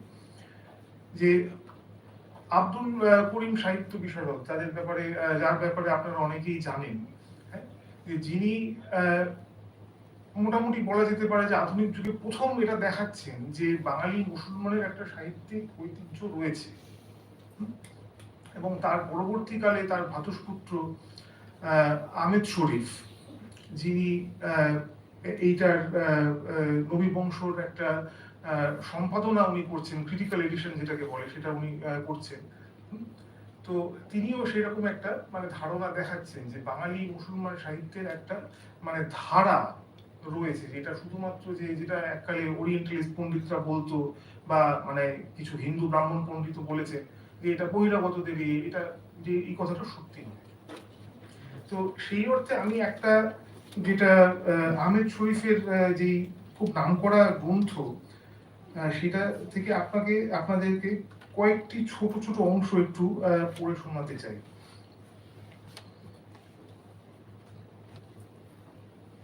এটা আহমেদ শরীফের রচনা করা, যে সৈয়দ সুলতান তার গ্রন্থপঞ্জি ও তার যুগ, সেই গ্রন্থ থেকে আহমেদ শরীফ রচনাগুলির দ্বিতীয় খণ্ডের একটা অংশ। তো উনি উদ্ধৃতি দিচ্ছেন যে বাংলা ভাষা নিয়ে তৎকালীন অর্থাৎ 17 শতকের মুসলমান কবিদের বিভিন্ন কবিতার অংশ উনি উদ্ধৃতি কিছু দিচ্ছেন। তার মধ্যে প্রথমটা আমরা একটু আগেই শুনেছি, সেটা হচ্ছে যে যারে যে ভাষে প্রভু করিল সৃজন, সেই ভাষা হয় তার অমূল্য রতন। তবু সেসবে আপনা বল না পারে বুঝিতে, পাঞ্চালী রচিল করি আছিয়ে দোষিতে। যে যেহেতু মানে এই ভাষা মানে আমাদের স্থানীয় ভাষা, বাইরে অনেকেই সাধারণ মানুষ বোঝেন না, সুতরাং ধর্মকথা প্রচার করার জন্য জনসাধারণের ভাষাই ব্যবহার করা বাঞ্ছনীয়। তো এইটা তো অধ্যাপিকা ইরানি আগেই আমাদেরকে শুনিয়েছেন। এছাড়া আর একটা জায়গাতে মানে এরপরে উনি আহমেদ শরীফ আর একটা উদাহরণ দিচ্ছেন, যেই দেশে যেই বাক্য কহে নরগণ, সেই বাক্য বুঝে প্রভু আগে নিরঞ্জন। এই পংক্তিটি আসছে আব্দুল হাকিম 17 শতকের আব্দুল হাকিমের রচনা থেকে তিনি ওই একই কথা বলছেন, এবং পরে তারপরে উনি বলছেন মানে একটা ক্রোধের সঙ্গে উষ্মার সঙ্গে একটা জিনিস উনি বলছেন, যে সবে বঙ্গেতে জন্মি হিংসে বঙ্গবাণী, যেসব কাহার জন্ম নির্ণয় না জানি। অর্থাৎ মানে এই দেশে থেকে যে ভাষার প্রতি মানে যার ভালোবাসা নেই, হ্যাঁ, যে তার জন্মের ঠিক কোথায় সেটা আমি জানি না। অশ্রাব্য কথা, অশ্লীল কথা আমি বলিনি, কিন্তু 17 শতকে উনি বলছেন, আব্দুল হাকিম বলছেন। তো এই দেশ থেকে চলে যেতে বলছে, দেশ ছেড়ে চলেও যেতে বলছেন। তারপরে হ্যাঁ একেবারে তাই, হ্যাঁ, যে সেটাও আমি তাহলে একটু পড়ে শোনাই, মানে আপনি যখন উল্লেখ করলেন এটা, হ্যাঁ, দেশি ভাষা বিদ্যা যার মনে না জুয়ায়, নিজ দেশ ত্যাগী কেন বিদেশে না যায়। তার ঠিক মানে পরের লাইনই এটা আমরা পাচ্ছি, তাহলে অন্য জায়গায় চলে যেতে। এটা কিন্তু আব্দুল হাকিমের একটা লেখা। তো আজকে দেখুন এই বাংলা মুসলমান কবি বা তাদের সাহিত্য, এই ইসলামী সাহিত্যের প্রসঙ্গে যদি আমরা এই আলোচনাটা আনি, তো আমার মনে হয় এইটা একটা অত্যন্ত তাৎপর্যপূর্ণ বিষয়, যেটা আগেই মানে উল্লেখ করলাম। এবং তার আর একটা কারণ হচ্ছে যে উনি একটা অনুবাদের একটা প্রসঙ্গ এনেছিলেন, হ্যাঁ, সেই অনুবাদ নিয়ে যে আজকে তুলনামূলক সাহিত্যে একটা অত্যন্ত জনপ্রিয় আলোচনা হচ্ছে এইটা, যে বেনেডিক্ট অ্যান্ডারসন, যার ব্যাপারে আপনারা অনেকেই জানেন, তিনি জাতীয়তাবাদ সম্বন্ধে ব্যাখ্যা করতে গিয়ে একটা উনি বলছেন যে জাতীয়তাবাদের একটা মূল বৈশিষ্ট্য বা জাতীয়তাবাদের উত্থানের একটা মূল বৈশিষ্ট্য হচ্ছে যে প্রিন্ট কালচার, অর্থাৎ মানে ছাপার যে সংস্কৃতি, এবং তার মাধ্যমে মানে পুস্তক পুস্তিকা, আপনার সংবাদপত্র ইত্যাদি এইগুলোর মানে প্রচার এবং প্রচলন, এবং তার মাধ্যমে একটা পাবলিক স্ফিয়ার ইত্যাদি ধারণা তৈরি হয়। বিখ্যাত এটা তত্ত্ব। কিন্তু আজকে যারা অনুবাদ নিয়ে যারা কাজ করেন তুলনামূলক সাহিত্যে, তারা বলছেন যে বেন অ্যান্ডারসন একটা বিষয়ে মানে উনি বাকিটা যা বলছেন ঠিক আছে, একটা বিষয় ওনার একটু ভুল হয়ে গেছে। সেটা হচ্ছে যে উনি মানে অনুবাদ বা তর্জমার ভূমিকাটা নিয়ে সেইভাবে ভাবেননি। তার কারণটা হচ্ছে যে মানে উনি নিজেই ইংরেজ, তো সমস্ত কিছু উনি ইংরেজি ভাষাতেই পড়তেন। মানে এটা একজন জাপানিজ একজন পণ্ডিত মিনে মিজুমুরা তিনি বলছেন যে কিন্তু যারা ধরুন আমরা জাপানি বা অন্যান্য যারা দেশের মানুষ, আমরা সবসময়ই হচ্ছে যে মেট্রোপলিটন ধারণা অর্থাৎ কেন্দ্রস্থ ধারণা আমরা বিভিন্ন অনুবাদের মাধ্যমেই পড়েছি এবং জেনেছি। যে আমাদের পক্ষে মানে অনেক ক্ষেত্রেই যে সরাসরি হয়তো সেই মূল ভাষায় পড়ার সুযোগ হয়নি, এবং যেই ভাষাতে যত বেশি অনুবাদ হয়েছে, অর্থাৎ যেটা বললাম যে বহির বিশ্বের প্রতি উন্মোচন, তার যত সুযোগ এসছে ভাষার মাধ্যমে, তত একটা জাতিবোধ সেখানে হয়েছে। এবং এটা ইউরোপের ক্ষেত্রেও একই ব্যাপার। মানে ল্যাটিন থেকে যদি আপনারা দেখেন যে আধুনিক যে ইউরোপীয় ভাষাগুলো, মানে আমি ইংরেজি ছাত্র হিসেবে বলছি এটা, যে অধিকাংশ ভাষার উত্থান এবং তার গঠন ইত্যাদি এইগুলোর মূল একটা জায়গা কিন্তু রাখছে যে অনুবাদ। মানে রেনেসন্স ফর এক্সাম্পল, নবজাগরণ দেশে বা ভারত পাকিস্তান উপমহাদেশ যদি বলি, সেখানেও কিন্তু এই ধরনের অনুবাদ, যে সংস্কৃত থেকে এবং ফার্সি থেকে, এই দুটো মানে মেট্রোপলিটন ভাষা, এই দুটো ভাষা থেকে অনুবাদ ইত্যাদির ফলে কিন্তু মানে আধুনিক ভাষাগুলোর জন্ম এবং আধুনিক জাতীয়তাবোধেরও জন্ম। এবং এইখানে জাতীয়তাবাদের আর একটা বিষয় রয়েছে যেটা বলে আমি মানে শেষ করব, সেটা হচ্ছে যে উপমহাদেশে মানে বিগত অন্তত বছর 150 বছর ধরে যে জাতির ধারণা দুই ধরনের ধারণা, একটা হচ্ছে ধর্মভিত্তিক ধারণা, হিন্দু জাতি, মুসলমান জাতি ইত্যাদি, আর একটা হচ্ছে ভাষাভিত্তিক জাতীয়তাবোধ, যে বাঙালি, তামিল বা অহমিয়া, ওড়িয়া ইত্যাদি ইত্যাদি। তো সেইখানে মানে আমার মনে হয় যে নবী বংশ বা নবী বংশর পরবর্তীকালের যে ধারা, যে সমন্বয়ের যেটা ধারা বা সংকর যে ধারা, ভাষাভিত্তিক যেই পরিচয়, তার একটা তাৎপর্য হচ্ছে যে সেটা এই হিন্দু মুসলমান জাতি যে বিভেদ, এইটার বিরোধিতা করে। এবং এইটা নিয়ে আজকে আমরা মানে আবার নতুন করে বলার কোনো প্রয়োজন নেই, যে রাজনৈতিক যে পরিস্থিতি বা সামাজিক যে পরিস্থিতি, সেখানে ভাষাকে আবার নতুন করে ভাবার প্রয়োজন রয়েছে। এবং অবশ্যই বিদ্যায়তনিক ক্ষেত্রে লিটারেচার এবং ল্যাঙ্গুয়েজ, সেখানে ভাষার মানে গুরুত্ব অপরিসীম, এটা বলার কোনো মানে নতুন করে পুনরাবৃত্তি করার কোনো প্রয়োজন নেই, সেটা আপনারা সকলেই জানেন। হ্যাঁ? তো এই বিষয়গুলো আমার মনে হয় মানে পরিপ্রেক্ষিত হিসেবে অধ্যাপক ইরানি আজকে যা বললেন, তার পরিপ্রেক্ষিত হিসেবে মানে আমি চাইলাম যে আপনাদেরকে একটু আপনাদের সঙ্গে ভাগ করে নিতে। অনেক ধন্যবাদ।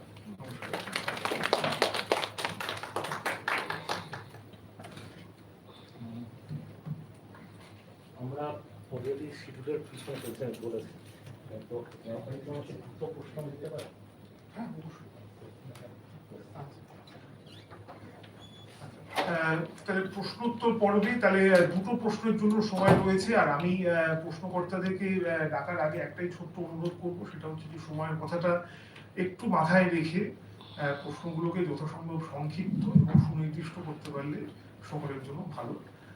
আমার সঙ্গে আমি দেখতে পাচ্ছি আমার অত্যন্ত ঘনিষ্ঠ বন্ধু অধ্যাপক সন্দীপ বন্দ্যোপাধ্যায়, মন্ট্রিয়াল অবস্থিত ম্যাকগিল ইউনিভার্সিটির উনি সহযোগী অধ্যাপক, অ্যাসোসিয়েট প্রফেসর অফ ইংলিশ। তো আমি দেখছি যে সন্দীপ হাত তুলেছে, তো আমি ওকে অনুরোধ করব যে উনি যদি একটা প্রশ্ন করেন। আমি ইংরেজিতে প্রশ্নটা করছি। Thank you very much for a very illuminating presentation. I've read part of your book and I'll go back to it. I really enjoyed the concluding comments on translation, and I just want to press you a little further on that, if I may. So you're talking about the original and the copy, as it were. This tension, and you reference the text, Nobi Mongsho, and how does this translate for the question of Islam? Because what the text also kind of puts forward is the question of Islam being translated. And I have in mind, for instance, this idea that, for instance, in Iran, Persia, it's the first place where Islam actually, the language does not, Persian is not wiped out, right? And Bengal is probably the other instance where Islam comes, and it doesn't turn Bengal Arabic, but it indigenizes Islam. Bengal indigenizes Islam. So could you speak to the idea of translation, how it carries over to the idea of Islam itself? And I say this also, if I may just, you mentioned the original, and you also talked about this as missionary literature. So there seems to be a tension when we're trying to present a religion. This idea of translation also kind of undercuts it. So I just want to put it out there. Yeah, those are good points. Thank you for your question. So what I find fascinating about Sharif Khan and his approach is that he lays out, it's a very, very lengthy translation statement. And he talks about how Islam comes to travel across geographical boundaries via the process of translation. So he talks about how for the Rumis, Islam comes to be translated because the Quran was translated for the Byzantines, and so they accepted Islam. The moment translation takes place, people understand the virtues of the Quran, and so they immediately take to Islam. So for him, and then he talks about how when Islam, and he goes through several countries like this, showing a very wide awareness of what was happening in the pre-modern world of his time. And so on the one hand, he's talking about how translation is the means of conversion. So for him, it's very clear, and he practices that in his own writing. And for him, it is the sort of the measure of an effective translation is that it converts people. So he is very clear that, if my book is to be successful, it means that it has to invite people to the faith.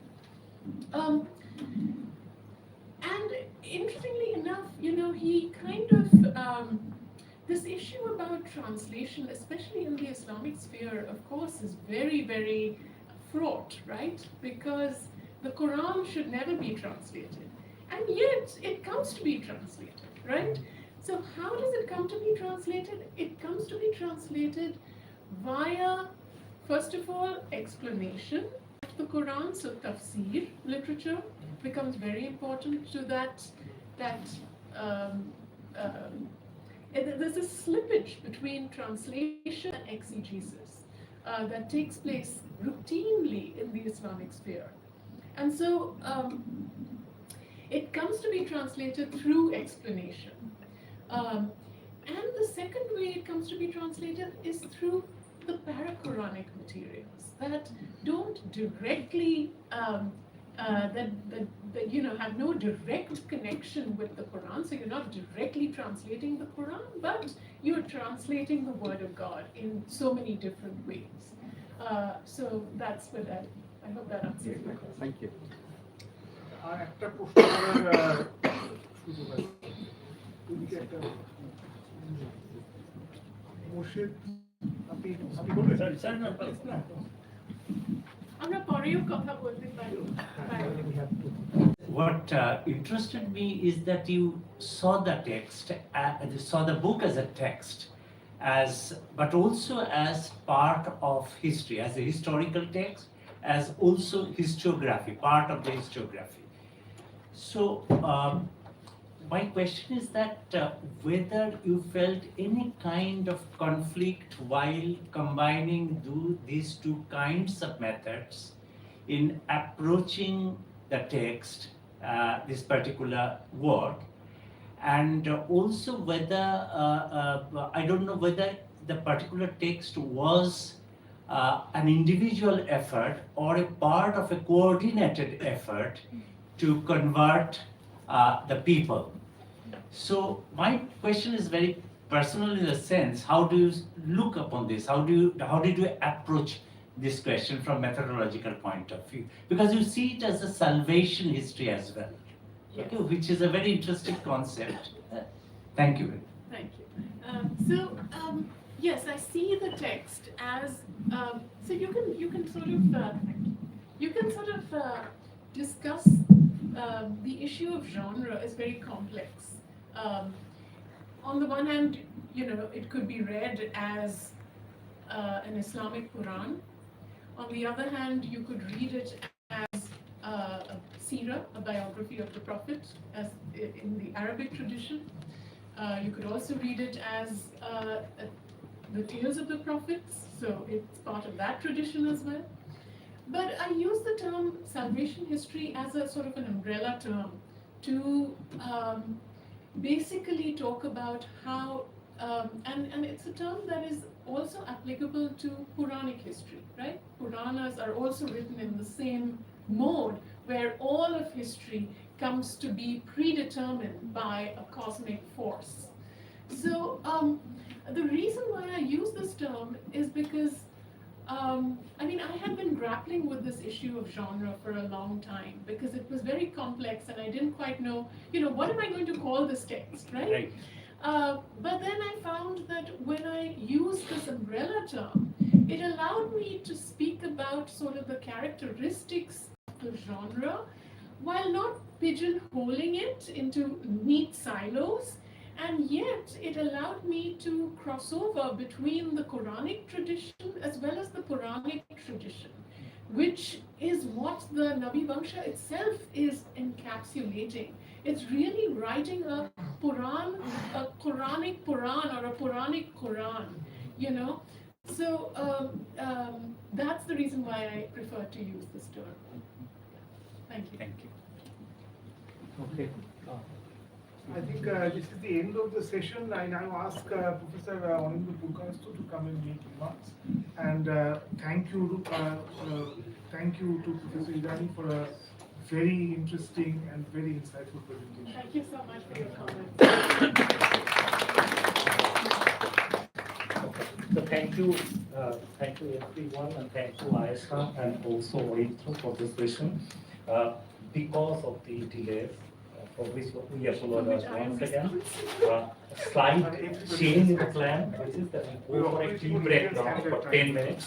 After that, we would listen to Professor Shokti Acha, and then we have the lunch break. Post lunch, we will listen to both Amita and Jalpa.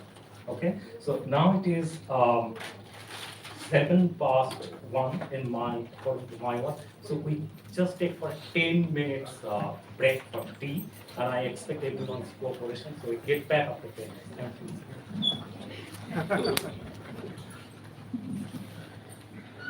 Thank you.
Correct. আমরা অনেকবারই বলছি এটা oft repeated, কিন্তু we are running behind the schedule.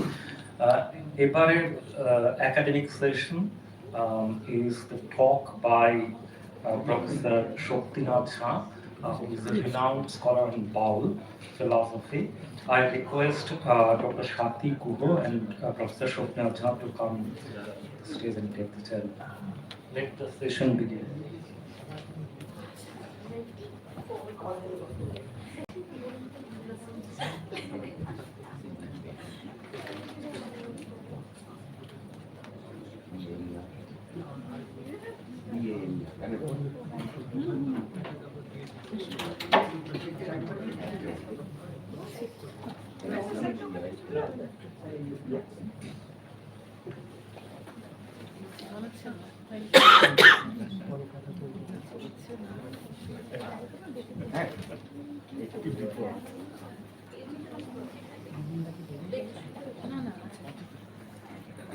Good afternoon.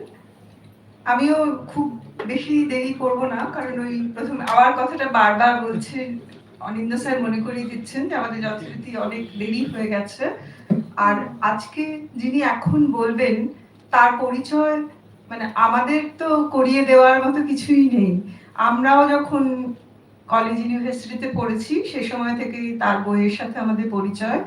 বাউল তত্ত্ব বা দেহ তত্ত্ব নিয়ে কিছু জানতে হলে, কিছু কিছু পড়াশোনা সামান্য কিছু করতে হলেও অধ্যাপক শক্তিনাথ ঝার নাম বাদ দিয়ে বা এড়িয়ে যাওয়া সম্ভব নয়। তিনি আজকে যা বলবেন সেটাই আমরা শুনবো, সেটা আমরা নতুন করে শিখবো। আমাদের জানা কথা অজানা কথা মিলেমিশে আজকে আবার একটা নতুন পাঠ তৈরি হবে। আমি অধ্যাপক শক্তিনাথ ঝাকে অনুরোধ করব তার কথা শুরু করতে। আসুন স্যার।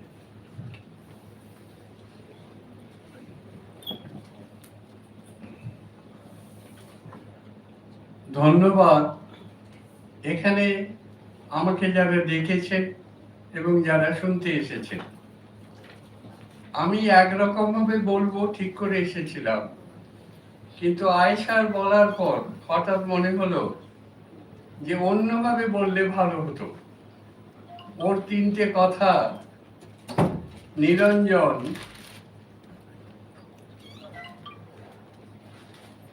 আরশে সপ্ত আসমান ভেদ করে আরশে নবী এবং আল্লাহর মিলন এবং ইসলাম কে কিভাবে মৌখিক পরম্পরার একটি ইসলামের ব্যাখ্যা তথাকথিত বেচারা সুফি ঐতিহ্য থেকে আমাদের বাউল ফকিরদের মধ্যে প্রচলিত আছে, এগুলো নিয়ে বলবো।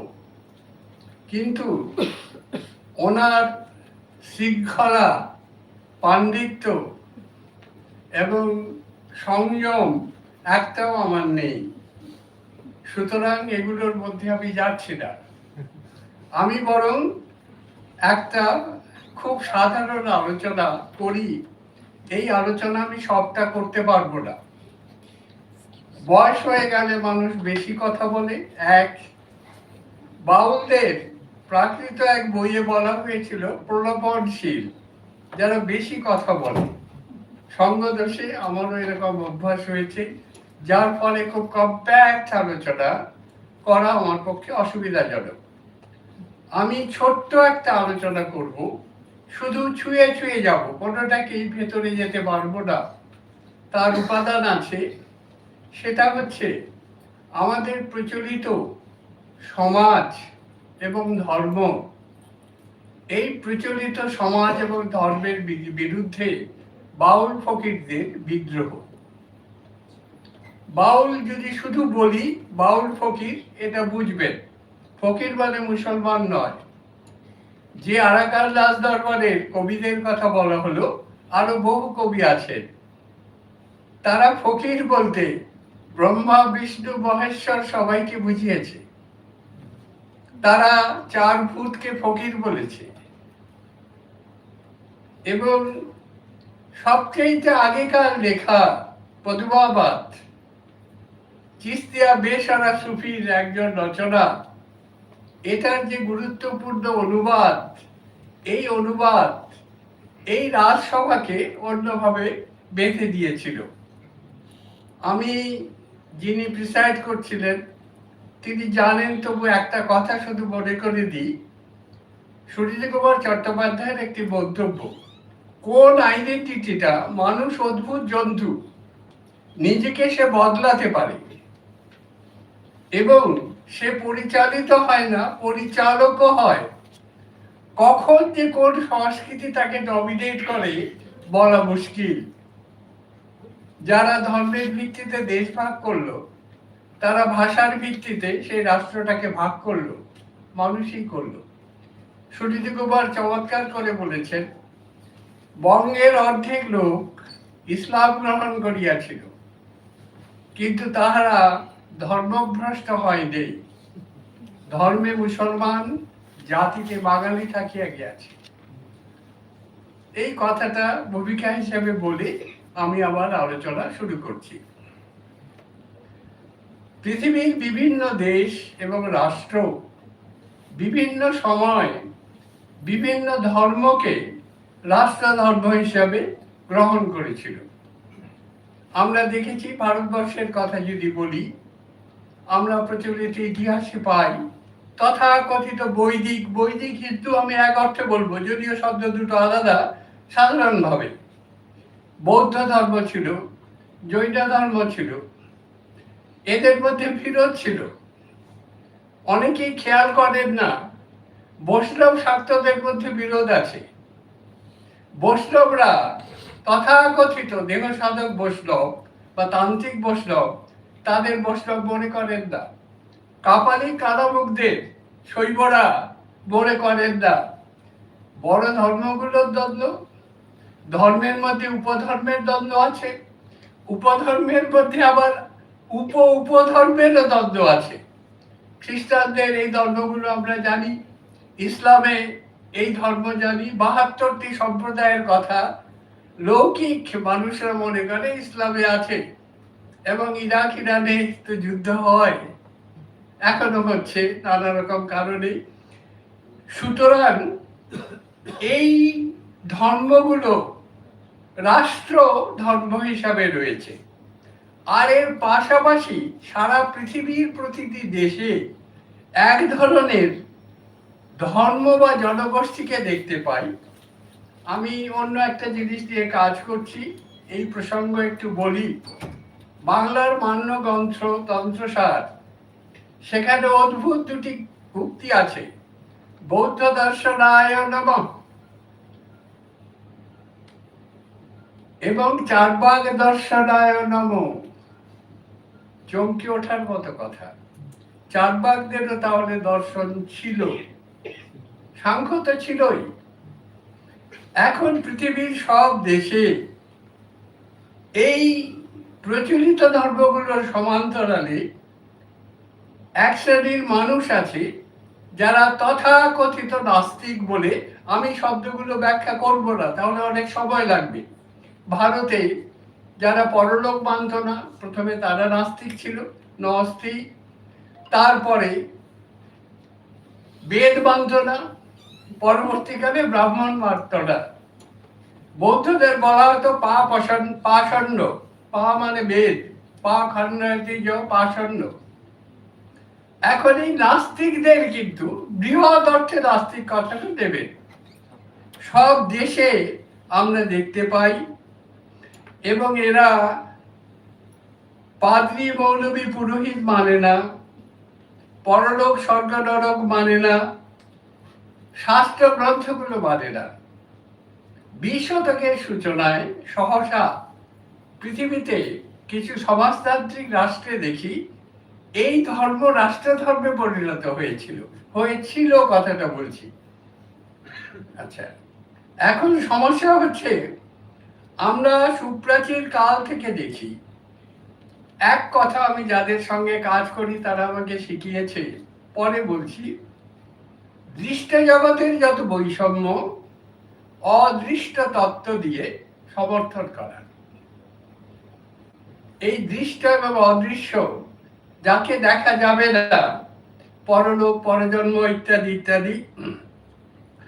আর রাষ্ট্র এবং সমাজপতিরা তাদের উপযোগী এই ধর্মকে সমাজে চালু করতে বৌদ্ধ ধর্মেরও ক্রমবিকাশ হয়েছে। আপনারা জানেন রাহুল সাংকীর্তন সবচেয়ে মান্য অথরিটি আমার কাছে বৌদ্ধ ধর্মের। তার ব্যাখ্যায় দেখেছি কিভাবে রাজত্বের সঙ্গে রাজাদের শাসনের সঙ্গে বৌদ্ধ ধর্মের অ্যাডজাস্টমেন্ট করছেন। কৃতদাসদের ভিক্ষু করা হচ্ছে না, সৈন্যদের ভিক্ষু করা হচ্ছে না, ইত্যাদি ইত্যাদি। এগুলো সবাই আপনারা জানেন, আমি শুধু মনে করিয়ে দিচ্ছি। এখন আমরা দেখি এর বিরুদ্ধে যারা পরলোক, পুরোহিত, কর্মফল ইত্যাদিতে অ্যাফেক্টেড হচ্ছে, সেই মানুষদেরও একটা প্রতিবাদ ছিল, একটা পৃথিবীর সব দেশে ছিল। আমি যখন অমর খৈয়াম পড়ি অভিভূত হই যে বাংলার নিরক্ষর একটি বাউল যে অমর খৈয়াম জানে না, তার সঙ্গে কি আশ্চর্য মিল। এবং এটা পৃথিবীর সবখানে ছিল, সব দেশে ছিল। এবং এই দ্বন্দ্বটাকে বাউল ফকিররা বলে বৈদিক এবং অবৈদিক, কখনো বলে অনুমান এবং বর্তমান, কখনো বলে শরীয়তি মারফতি।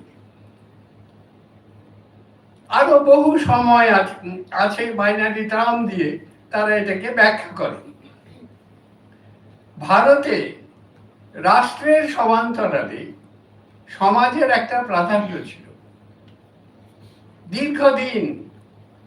এই প্রাধান্য থাকার ফলে সমাজপতিরা শাস্ত্র সমর্থিত যে সামাজিক আইনগুলি এগুলো প্রয়োগ করত।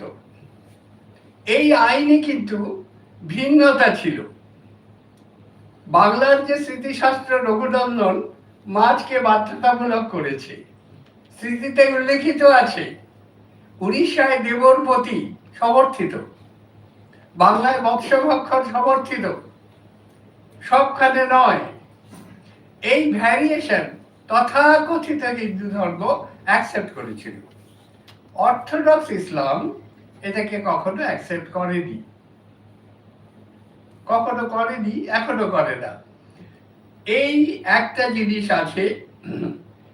এবং এই দ্বন্দ্বটা আমরা একটা দেখি, রাষ্ট্রধর্ম যাই হোক, খ্রিস্টান হোক, হিন্দু হোক, ইসলাম হোক, মহান আকবর হোক, আকবরের রাজসভায় কখনো কোনো বৌদ্ধ দার্শনিক স্থান পায়নি। দিল্লির সম্রাটেরা কখনো কোনো নাট্যশালা গড়েননি। নাস্তিকদের কোনো স্থান নেই।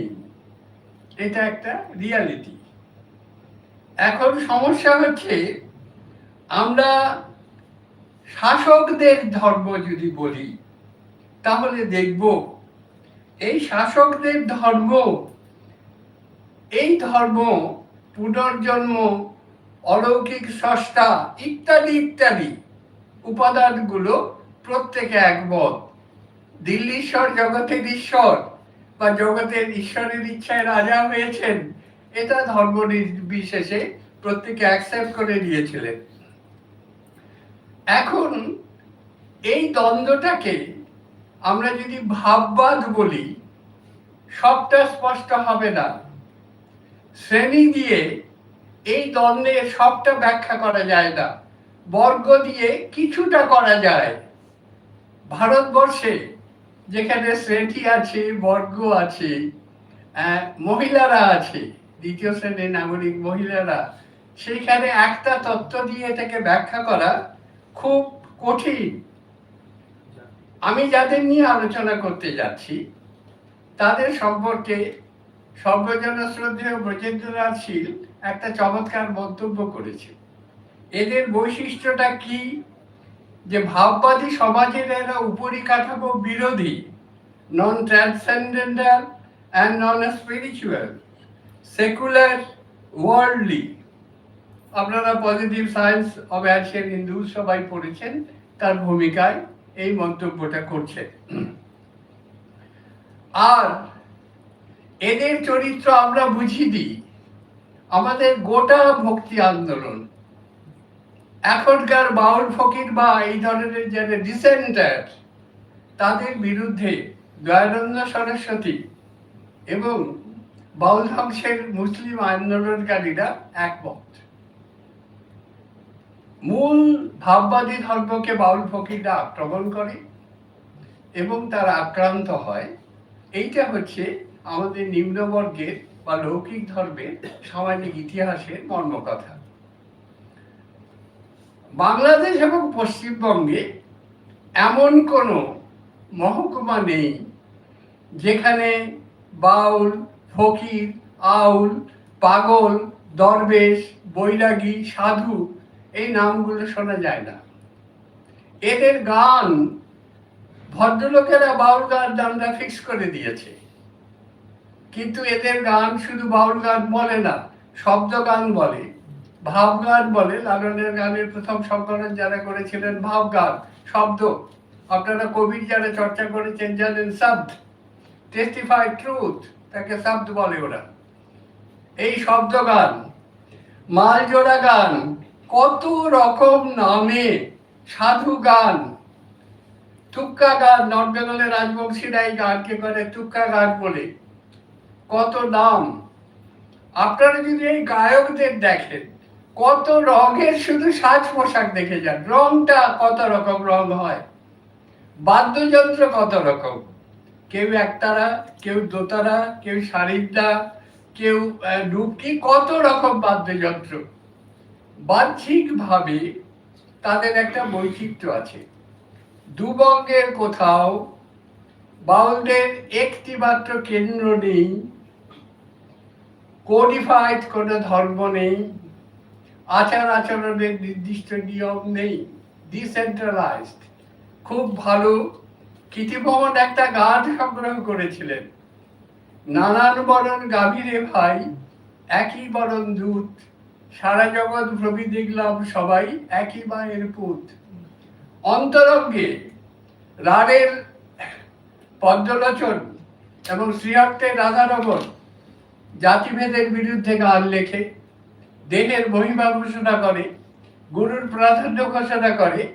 কারোর সঙ্গে কারোর এই যোগাযোগের যুগে যোগাযোগ হয়নি, মাটি থেকে যে আমাদের উপাদানগুলো আছে সেগুলো নিয়ে গান রচনা করে।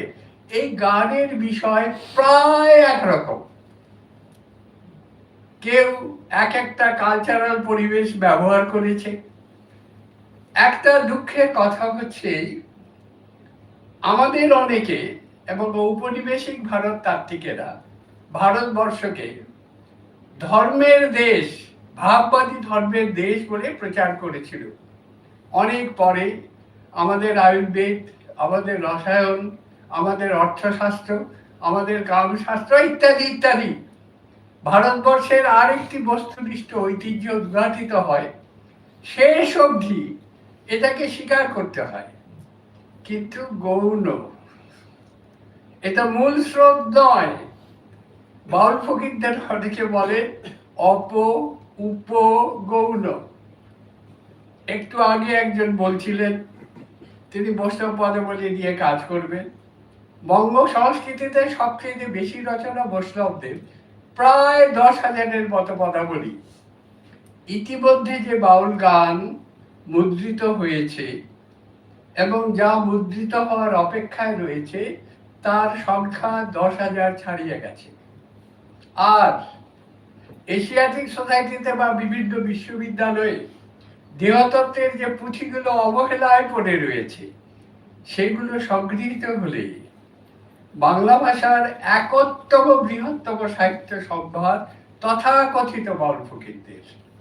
আর আরেকটি বৈশিষ্ট্য হচ্ছে সর্ববঙ্গে এমন কোনো জায়গা নেই সেই লোকায়তদের মতো সমস্ত বিশ্বেই এরা চারণ করে বেড়ায় এই বাউল ফকিররা। এবং খুব সুন্দর আমাদের ভক্তি আন্দোলনের সঙ্গে এদের সম্পর্ক আছে।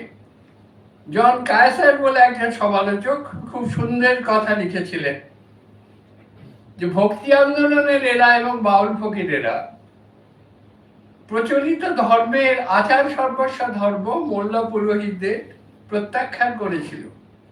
তাদের অনুগামীদের ধর্মনিরপেক্ষ মানবতার পতাকা তলে সমবেত হতে বলেছিলেন। ভক্তি আন্দোলন হিন্দু মুসলমান সমাজে জনপ্রিয় হয়ে উঠেছিল কারণ তারা কোনো ধর্ম সম্প্রদায়ের ছাপ ছাড়াই পারিবারিক সৌহার্দ্যের সূত্রে একত্রে বাস করতে চেয়েছিলেন। জাত বর্ণ সম্প্রদায় ভেদের বিরুদ্ধে, দ্বিজাতি তত্ত্বের বিরুদ্ধে বাউল ফকিরদের চলেছে এক অন্তহীন সংগ্রাম। সাম্প্রদায়িক ধর্ম আমরা যদি দেখি, এগুলো খুব বিস্তৃত আলোচনা করার দরকার নেই। যে একটা সময় অষ্টাদশ শতকে ইসলামিক যে সংস্কার আন্দোলন শুরু হলো, নামে, সাজে, পোশাকে, খাদ্যে, গোপটা কাটবে, আমরা দেখে দিতে বলি কারা শরীয়তি মুসলমান, গোপটা চাচা না গোপটা রাখা আছে। সব দিক থেকে মুসলমানদের আলাদা করা হবে, হিন্দুদেরও হয়তো আলাদা করা শুরু হয়েছিল, এতটা সফল বঙ্গদেশে হয়নি। এখানে বৈষ্ণব এবং শাক্ত এত বেশি যে হিন্দু স্মৃতি খুব প্রাধান্য বিস্তার করতে পারেনি। এখন মজা হচ্ছে যে তারা মানুষকে বাহ্যিক এবং ভেতরটা আলাদা করতে চায়। খুব সুন্দর একটা প্রতীক কবির ব্যবহার করেছে। দুটো যন্ত্র পারিবারিক জীবনে আমরা ব্যবহার করি, কাছি, সব কিছুকে কেটে টুকরো টুকরো করে দেয়। সূচ আর সুতো, এই টুকরোগুলোকে সেলাই করে আর একটা অখণ্ড বেশ বানায় বাউল ফকিররা দ্বিতীয় শ্রেণীর। জন্মসূত্রে কেউ বাউল হয় না। সত্যি কথা বলতে গেলে, আমি পরে আলোচনা করে দেখাবো, জন্মনিরোধ রাষ্ট্র এবং সমাজের বিরুদ্ধে কি প্রবল প্রতিবাদ এই দুঃখময় জীবনে আরেকটি সন্তানকে আনতে চায় না। ধর্মকীর্তি প্রমাণ বার্তিকে ঠাট্টা করে বলেছেন, আত্মা বলে একটা জিনিসের পরিকল্পনা করলো বৈদিকেরা। কেন? মানুষ দেখে মৃত্যুতে ধন সম্পদ কিছুই সঙ্গে যায় না, অচিরস্থায়ী। আপনারা তো সেই গান শুনেছেন হাসন রাজার, 3 লক্ষ বিঘা জমি মালিক, তার বাড়িঘর ভালো না, কি হবে বাড়িঘর করে। এখন ধর্মকীর্তি বললেন কিন্তু আত্মা বলে একটা কিছু আছে। তাহলে আত্মার যারা উত্তরাধিকারী তারা ধন সম্পদ রক্ষা করবে। শাস্ত্র বলল পারলৌকিক কর্মের জন্য সন্তান দরকার, আর আত্মীয় এবং অনাত্মীয়, আত্মার সম্পর্কিত ছেলের জন্য নিজের খাবার মুখে দেওয়া যায়, অনাত্মীয় হলে অন্যের ছেলের মুখের খাবার কেড়ে নেওয়া যায়। দুটোই বৈধ। চমৎকার এই আত্মা নিয়ে তারা করলো। রাষ্ট্রের শ্রমিক দরকার, সৈন্য দরকার। ইসলামে এবং ইহুদি ধর্মে অবিবাহিত জীবন নিষিদ্ধ। ইহুদি ধর্মের গোপন তত্ত্বে দেহ মিলন না করে কারো মৃত্যু হলে তার স্বর্গবাস হয় না। কি অদ্ভুত তত্ত্ব! এটা নিয়ে একটা বিখ্যাত উপন্যাস আমি পড়েছি, একসময় একটু পড়তাম। এখন মজা হচ্ছে, তাহলে রাষ্ট্রের এই সন্তানের জন্ম পুত্রার্থে ক্রিয়তে ভার্যা, এই বৈদিক বিধান বাউল্য বলে বেদের বিধান, রাষ্ট্র এবং ধর্ম মিলে যাচ্ছে। এই দুঃখময় জীবনে সন্তানের জন্ম, বাউল ফকিররা সন্তানের জন্ম দিতে চায় না, আরো বহুবিধ কারণ, এ প্রসঙ্গ থাক। এখন আমরা একটা জিনিস দেখতে পাচ্ছি, বাউল ফকিরদের সংগঠন কিভাবে গড়ে ওঠে। বাউলের ছেলে বাউল হয় না, তাহলে সমাজের প্রাপ্তবয়স্ক মানুষ, হিন্দু সমাজ, একটা কথা বলতে আমি ভুলে গেছি, 2 বঙ্গে খ্রিস্টানদের মধ্যে বাউল আছে। চাপড়া যেতে পারেন নদিয়া, সেখানে খ্রিস্টানদের মধ্যে একজন অত্যাচারিত হয়েছে, তার কথা আমরা লিখেছি। হিন্দুদের মধ্যে আছে, মুসলমানদের মধ্যেও আছে। হিন্দু মুসলমানকে দীক্ষা দেয়, মুসলমান হিন্দুকে দীক্ষা দেয়, নারী নরকে দীক্ষা দেয়, নর নারীকে দীক্ষা দেয়। এবং প্রাপ্তবয়স্ক মানুষ যাদের সমাজ কেটে কেটে কেটে আলাদা করেছে, এদের নিয়ে শিথিল একটা মণ্ডলী গড়ে ওঠে।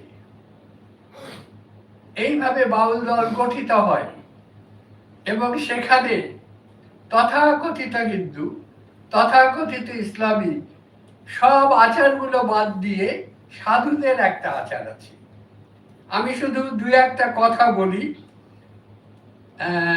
খাদ্যাভ্যাস, আপনারা কেউ, আলোচনাটা ছড়িয়ে যাচ্ছে, আমি পয়েন্টেড করলে ভালো হতো, কিন্তু ছড়ানো ভালো, যেটুকু বলছি বলি। আপনারা কখনো আজমিরে যাবেন, ওখানে খিচুড়ি হয়, কোনো আমিষ রান্না হয় না, কে বিশ্বাস করবে? মোস্তফা চরিত বলে বিখ্যাত বই আছে আমাদের সব থেকে বড় মৌলানা, যিনি মুসলিম লীগের ভারত থেকে বঙ্গ থেকে সভাপতি ছিলেন। হযরত মুহাম্মদ পেঁয়াজের গন্ধ সহ্য করতে পারতেন না, খেতেন না, গন্ধটাই সহ্য করতে পারতেন না। নাকি অদ্যাবধি মসজিদে পেঁয়াজের গন্ধ যেন মুখে না থাকে, মুখটা ধুয়ে যেতে হয়। কে বিশ্বাস করবে বলুন তো? আরবে গরু হয় না, আমরা গোমাংস নিয়ে বৈদিক যুগের সব কথা সবাই জানি, আলোচনা করা অপ্রয়োজনীয়। ধর্ম বলতে এই যে ধর্ম প্রণেতারা উম্মি নিরক্ষর হযরত মুহাম্মদ কিছু লেখেননি, বুদ্ধদেবও নিজে কিছু লেখেননি, আর কে কে লিখেছেন আমি জানি না। বিখ্যাত ধর্ম প্রণেতাদের পরে ধর্মশাস্ত্র রচিত হচ্ছে। কথাগুলো আমার নয়, আমি একটা মজার আলোচনা করব। ভাষিক আধিপত্যবাদের বিরুদ্ধে বাউলদের গান, লালনের 2টি গান আছে, দুদ্দুর 3টি গান আছে, আরো অনেকের গান আছে। তারা কিভাবে ব্যাখ্যা করছে? কি অদ্ভুত ব্যাখ্যা, বলি দি। দুদ্দু পরিষ্কার বলছেন যে কোরআনের বর্ণনা অনুযায়ী আল্লাহর নির্দেশ জিবরাইল নবী মুহাম্মদের কাছে দিয়ে আসতেন।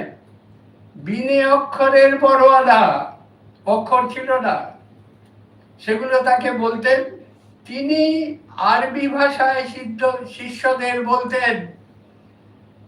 নবী বঙ্গে জন্মালে কোরআন বাংলা ভাষায় লিখিত হতো।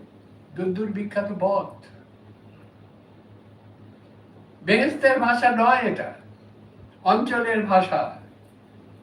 বৈষ্ণবদের নরহরি গৌরনাগরী ভাবে রবি ব্যক্তি যিনি দিয়েছেন, সেই দুঃখ করছে। প্রথম দিকে সব চৈতন্য জীবনী সংস্কৃতে লেখা, যে কবে বাঞ্ছা পুরাইবেন প্রভু, বাংলায় কবে লেখা হবে। তিনি পদ লিখছিলেন।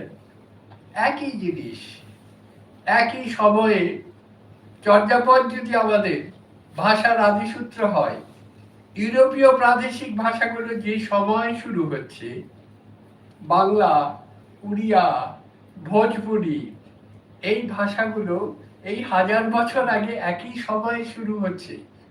বোধহয় আন্তর্জাতিক কোনো পরিবেশ বা একটা তাৎপর্য হচ্ছিল। আমি প্রসঙ্গটা ছাড়িয়ে গেলাম, দুঃখিত, আবার ফিরে আসি। জন্মের উপর তো কারো হাত নেই, বাউল ফকির তো নিজে মতটা নিতে হয় বড় হয়ে। মৃত্যুর উপর হাত আছে। লালন হিতকরীতে খবর বেরিয়েছিল, একটা উইল করে গিয়েছিলেন, মৃত্যুর পর কোনো পুরোহিত বা মৌলবী আসবে না, কোনো ধর্মীয় আচার অনুসৃত হবে না। খেলাফতধারী বেসারা সুফি বা ভেগধারী ভারতীয় সাধুদের যেভাবে সমাধি হয়, আমার বিদ্যাগুরুকে আমি নিজে সমাধি দিয়েছিলাম, আমি জানি।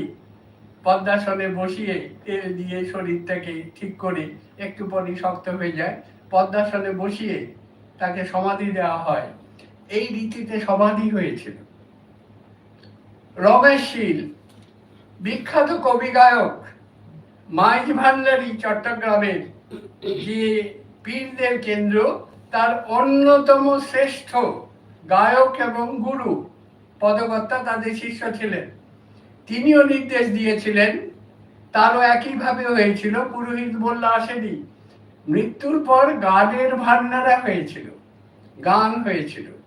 এদের সাধু সভায় গুরুর আসনে পড়ে জীবন্ত একজন মানুষ। আরো মজা, বাংলাদেশ সময়ে জালাল খা দেখবেন খুব বড় পদকর্তা, তার বই আছে। এই জালাল খার ছেলেরা, উনিও বড় লোক ছিলেন, ছেলেরাও রাজনৈতিক নানা রকম প্রশাসনিক দক্ষতা আছে, মারা গেছে। সামাজিক যে কবরখানা কবর দিয়েছে, শয়ে শয়ে শিষ্যরা মৃত্যুর পর আসে, সবাই তো পাগল উন্মাদ, চিৎকার করে কবর খুঁড়ে মৃতদেহটা তুলে তারা সাধুর ভিত্তিতে তাকে সমাধি দিয়েছিল। এগুলো স্মরণ থাকা ভালো। তারা কোনো ধর্মীয় অনুষ্ঠান বা রীতিনীতি অনুসরণ করে না। এখন এরা কেউ নিজেকে হিন্দু বলতে চায় না, মুসলমান বলতে চায় না, মানুষ বলতে চায়। খুব সুন্দর করে যে হিন্দু মুসলমান যেমন বলে না, শেখ সৈয়দ মোগল পাঠানও বলে না, কলুজলম বৃত্তিমূলক গোষ্ঠীও বলে না। আপনারা জানেন ভারতীয় ইসলামে বা বঙ্গের ইসলামে হিন্দু সমাজের জাতিভেদ প্রথা বা বর্ণভেদ প্রথা এখানে আছে।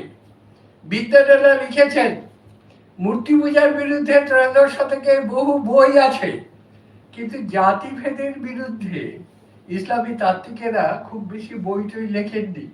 আলিগড়ের পণ্ডিতেরা এই তথ্যই আমাদের সামনে তুলে ধরেছেন। সেটা থাক।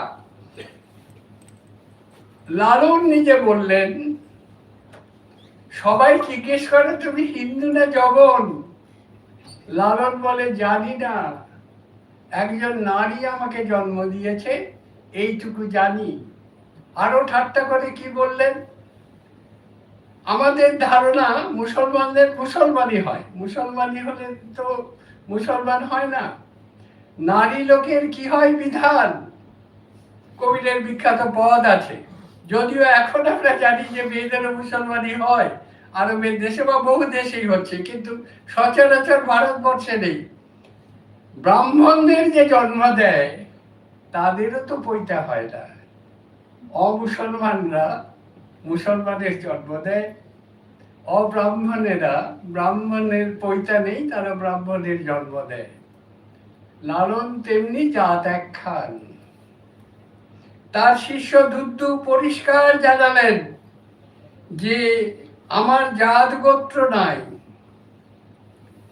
মতুয়াদের নিয়ে ইদানিং কাজ হচ্ছে, কিন্তু তাদের যে দর্শনের অন্য একটা দিক, রাজনৈতিক দিকটাকে গুরুত্ব দেওয়া হচ্ছে না।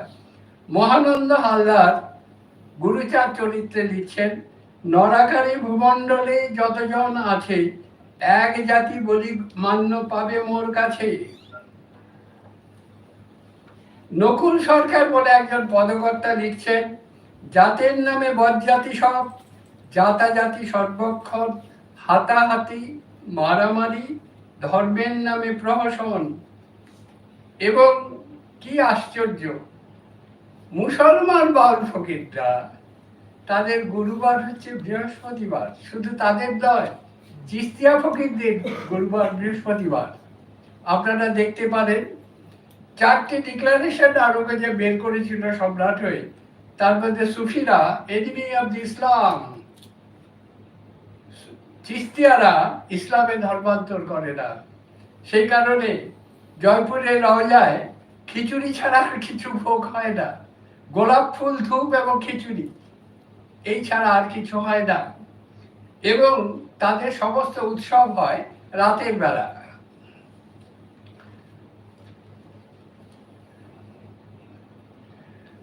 প্রচলিত ধর্মের অলৌকিক স্রষ্টা, স্বর্গ নরক ইত্যাদি পরিকল্পনায় সবারই মিল আছে। অমিল হচ্ছে খাদ্যাখাদ্য, উপাসনা রীতি ইত্যাদি ইত্যাদি। ভারতবর্ষে জানেন গোটা 20 শতকের 3য় শতক থেকে আমরা দেখেছি মসজিদের সামনে বাজরা, এটা একটা সমস্যা। আর গোমাংস গরু কাটা হবে কিনা, এখনো তো সেই সমস্যা চলছে ভারতবর্ষে। এই দুটোই হচ্ছে মূল জিনিস, এ নিয়ে বহু দাঙ্গা হয়েছে। এটা নিয়ে বাউলদের মতবাদ কি পরে বলছি। দুদ্দু এবং লালন চমৎকার করে বলেছেন ধর্মের যারা প্রচারক তারা বলে আমার ধর্ম শ্রেষ্ঠ। ইসলাম পরিষ্কার করে বলে নবীর সুপারিশ ছাড়া বেহেশতে যেতে পারবে না। খ্রিস্টানরাও প্রায় একই কথা বলেন।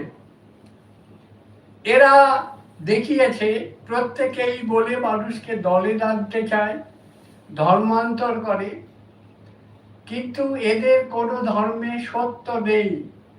ধর্ম প্রচারকদের বড় অংশ ধার্মিক নয়, ভণ্ড, এবং প্রচুর আক্রমণ এই ধর্ম ব্যবসায়ীদের ওপর আছে। আর সবচাইতে সমস্যা হচ্ছে, দেখুন, আমরা যে আচারকে ধর্ম বলে জানি, এই ধর্ম সম্পূর্ণ আলাদা। অবিশ্বাস্য হলেও ঠিক, লালন একটা গান লিখেছে, পাপ পুণ্যের কথা আমি কাহারে শুধাই, এক দেশে যা পাপে গণ্য অন্য দেশে পুণ্যতাই। তিব্বত নিয়ম অনুসারে এক নারী বহু পতি করে, এদেশেতে হলে পরে ব্যভিচারী ধন্যতায়। পাপ পুণ্যের কথা আমি কাহারে শুধাই, শূকর গরু দুইটি পশু খাইতে বলেছেন যিশু। এবে কেন হিন্দু মুসলমান উনি অবতারের কথা বললেন? যিশু তো মরিয়ম পুত্র যিশু কোরআনে লেখা আছে অবতার। এবে পিছুতে হটয় কেন? তাহলে তিনি বলছেন যে দেশ সমস্যা, এগুলো দেশাচার, এর বেশি কিছু নয়, এবং এগুলো ধর্ম নয়। গানের শেষে বলছেন তাহলে কি পাপ পুণ্য বলে কিছু নেই? বললেন হ্যাঁ আছে। অমর খয়াম বহু আগে যে কথাটা বলেছেন সেটা কি অন্যভাবে বললেন? অমর খয়াম চমৎকার করে বলেছিল যে কারো মনে অকারণে দুঃখ দিও না, কোনো প্রাণীর কোনো ক্ষতি করো না, নাই বা ধর্ম করলে আমি তোমায় স্বর্গ দেব। এই ধর্ম পাপ পুণ্য আছে। লালন, এরপরে আমি আলোচনা করতে পারি, লালন অদ্ভুত একটি বৈশিষ্ট্য বলেছে। আমি অন্য কতগুলো কথা বলার আগে প্রসঙ্গে যেটা আসছে বলে দিই। আপনারা জানেন ইসলামে রোজ কিয়ামতের কথা আছে। এরা তো লেখাপড়া জানে না, শুনেছে ইসলামের কথা। যদিও পুঁথি সাহিত্য এক সময় ছাপা হয়েছিল, কিন্তু পুঁথি পড়া হতো। পূর্ববঙ্গে মুসলিম সমাজে গ্রামে গ্রামে পুঁথি পড়া হতো, শোনার মাধ্যমে হতো। তা লালন শুনেছে, কিন্তু চোখে দেখে যারা সৎ তাদের বড় কষ্ট, যারা অসৎ তারাই ভালো থাকে। তিনি মুন্সি মৌলানাদের জিজ্ঞেস করেন, কবিরা লালনের পার্থক্য হচ্ছে এই, কবি পাউন্ডস আঘাত করে, লালন সব আঘাতটা নিজে নেয়। তিনি বললেন, ওরা বলল রোজ কিয়ামতের সঙ্গে এর বিচার হবে, পুরস্কার তিরস্কার পাবে। রোজ কিয়ামত কবে হবে? লালন বললেন, সবাই বোধহয় জানে, মূর্খ দেখে সে অন্বেষণ আমায় কেউ বলে না। আমি মূর্খ সেই জন্যই বলে না।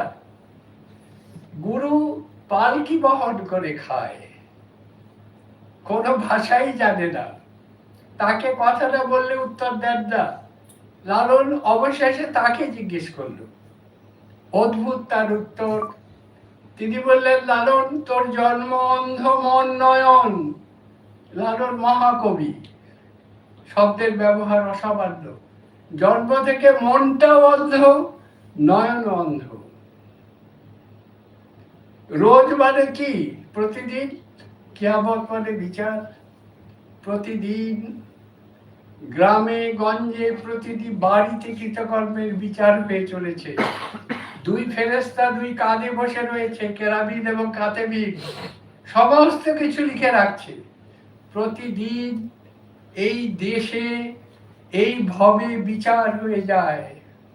টাকার বিছানায় শুয়ে সারা রাত ছটফট করে, ঘরে খাদ্য ভর্তি, কিছু হজম হয় না। অজস্র চাটুকার কোনো আপনজন নয়, রোজ কিয়ামত হচ্ছে ভাবে। কথাটা বললাম এই কারণে, এই যে ব্যাখ্যাগুলো, এই ব্যাখ্যাগুলো একেবারেই অন্যরকম। যদি বাউল গান পড়েন, সরাসরি প্রথম পাবেন যে বেদ বিরোধিতা, একেবারে বেদ, এবং কত রকম কটাক্ষ, বৈদিক বাদ, বৈদিক ধাঁধা, বৈদিক অন্ধকার, সরাসরি বেদের বিরোধিতা আছে। সম্ভবত 1000 বছরের বৌদ্ধ শাসনের একটা ঐতিহ্য ছিল এর বিরুদ্ধে, লোকায়তদের, জৈনদের এবং আমাদের স্বরদর্শনের অনেক দর্শনই তো ঈশ্বর বিরোধী, শাস্ত্রেরও বিরোধী অনেক দর্শনই। সাংখ্য তো শুরু করেছে অন্যভাবে, এ প্রসঙ্গ থাক। সুতরাং হিন্দু সমাজে বেদ বিরোধিতা করলেও হিন্দু থাকা যায়। তারা সরাসরি বেদ এবং বেদের যে মূল প্রত্যয় সেগুলোর বিরোধী বলে নিজের পরিচয় দিচ্ছে। কেউ কেউ বেদ এবং শাস্ত্রকে নিজের অনুকূলে ব্যাখ্যা করছে। সে অদ্ভুত ব্যাখ্যা,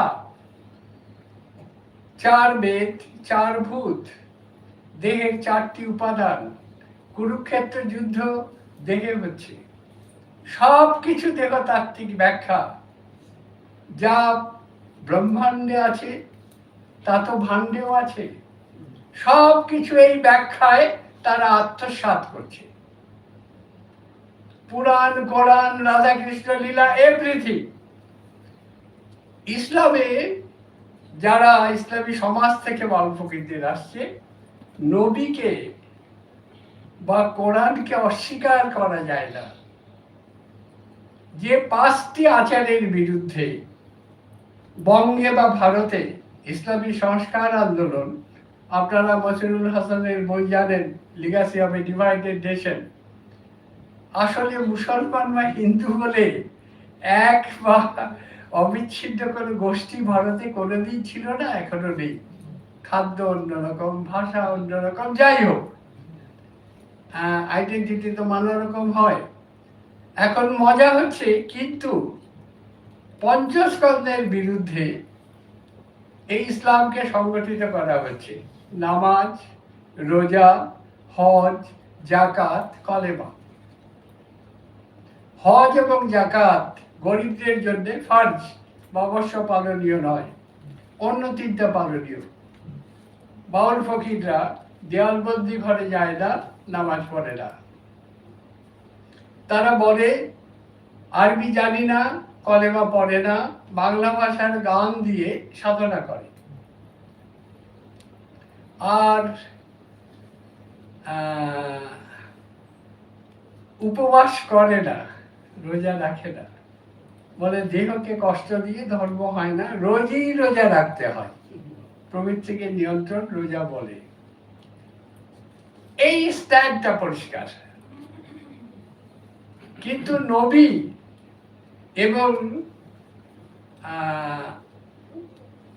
কোরআনকে মানে, এই ব্যাখ্যা মাঝে মাঝে আমার সন্দেহ হয়।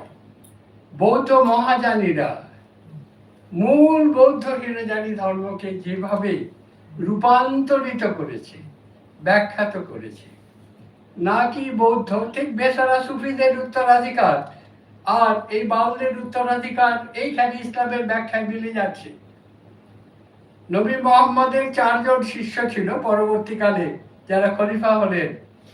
বুদ্ধদেবও তার 4 জন শিষ্যকে ডাকি তাদের গ্রহণের তারতম্য, রুচির তারতম্য অনুযায়ী 4টি দর্শনের দীক্ষা দিয়েছিলেন। নবী মোহাম্মদও 4 রকম দীক্ষা দিয়েছিলেন। বৌদ্ধতন্ত্র দাবি করে এবং মায়াশ্রুতম মৌখিক পরম্পরা, এরাও দাবি করে যে কোরআনে আদিতে 1 লক্ষ আয়াত ছিল, 60,000 জাহের, 30,000 বাতনে ছিল। আলী এবং ফাতেমাকে নবী গোপনে বলেছিলেন। আলীর ক্রমে, হাসান বসরির ক্রমে বেসারা সুফিদের মধ্য দিয়ে সিনায় সিনায় বয়ে চলেছে মৌখিক পরম্পরায়। 10,000 হয়নি সারা যাবার বলে বলে, 10 আরব ফেরা বলে, 10 ইন্দ্রিয়ের তত্ত্ব সব কিছু বলতে পারেননি। সেই জন্যে সুফির পরিব্রাজন, বাউলদের সাধু সভা, অর্থাৎ কোরআনকেও তারা, নবীকেও তারা আত্মসাৎ করছে। শুধু নবী সম্পর্কে একটা কথা বলি, আমি সংকোচ বোধ করছি, কারণ আয়েশার মতো পাণ্ডিত্য আমার নেই এইখানে। নিরঞ্জন এই শব্দটি আমি দুটো জগতের কথা বলছি। প্রচলিত শাস্ত্র তার ব্যাখ্যা আমরা সবাই জানি, ব্যাখ্যাগুলো কি, সেগুলো ব্যাখ্যা করার দরকার নেই। এখানের ব্যাখ্যা, নবীকেই নিরঞ্জন জানি। কি অদ্ভুত! কোরআনের সৃষ্টি তত্ত্বকে শামসের তাবরিজি, যিনি রুমির জালালউদ্দিন রুমির গুরু ছিলেন, এক ভবঘুরে সাধক, তার একটি নাকি তত্ত্ব ছিল। আমি আরবি জানি না, আমি মূল বই পড়িনি, সেকেন্ডারি বই পড়ার আমার ধারণা, যে নুরি মোহাম্মদীবাদ। আমরা ইসলামের সৃষ্টিতত্ত্বে দেখি আল্লাহ থেকে, আগুন থেকে জিন ইত্যাদি তৈরি করছেন ফেরেশতাদের, ফেরেশতারা তৈরি করছে আদম, আদমের অনেক পরে হযরত মুহাম্মদ নবী ইত্যাদি। এখানে আল্লাহর নূরে নবী পয়দা, নবীর নূরে সারা জাহান পয়দা। এই নূর নবী, উনি বলছিলেন আল্লাহ নবীর মিলনের কথা। এখন অনেক বিস্তৃত করে আলোচনা করা যায়, সার সংক্ষেপ করলে খুব মুশকিল। গুরু বলেছে, কোরআনে লেখা আছে যে নবী হচ্ছে হায়াতুল মুরসালিন, অমর, তার মৃত্যু নেই। এই কথা শুনে এক নির্বোধ মক্কায় হজ করতে গিয়ে শুনলো যে মদিনাতে নাকি কবর আছে। সে বললো, মিথ্যা কথা বলছো, পাগল নাকি, নবীর কি কবর হয়? হায়াতুল মুরসালিন, তিনি মারা গেলে জগৎ সৃষ্টি করছে কি? দিয়ে দেখেন সত্যি কবর। সিদ্ধান্তটা যদি এইরকম হয়, চমকে উঠতে হয়। জন্মদাতা বিধাতা অভেদ। দুর্দশা পদ লিখছেন, উপনিষদ যেন তিনি পড়েছেন। এক হইতে অনন্তের সৃষ্টি, দেখো না নারী, নারী পুরুষ হিজড়ের জন্ম দিচ্ছে, কানা খোরা অন্ধ বেটে ফর্সা অনন্ত রূপ তৈরি করছে, দেখো না।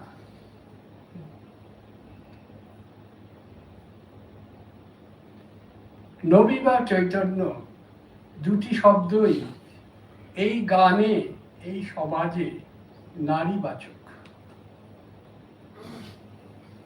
ষষ্ঠা মানে নারী। অবাক হওয়ার কিছু নেই। ভারতীয় দেহতত্ত্বের একটি ব্যাখ্যা আছে, আমি এই দেহতত্ত্বের ব্যাখ্যা থেকে এদের এই সিদ্ধান্ত বলছি। আমাদের ভদ্রলোকেরা চণ্ডীদাসের একটা গানের একটি লাইন ব্যবহার করি। আজ পর্যন্ত গানটি হয়নি, আমাদের এক বন্ধু ইদানিংকালে এটা সংগ্রহ করে ছাপিয়েছি গানটা। শেষ লাইনটা সবাই জানি, সবার উপরে মানুষ সত্য, তাহার উপরে নাই। গ্রিসেও মানবতাবাদ ছিল, কিন্তু কৃতদাসরা নাগরিক অধিকারের অন্তর্গত ছিল না।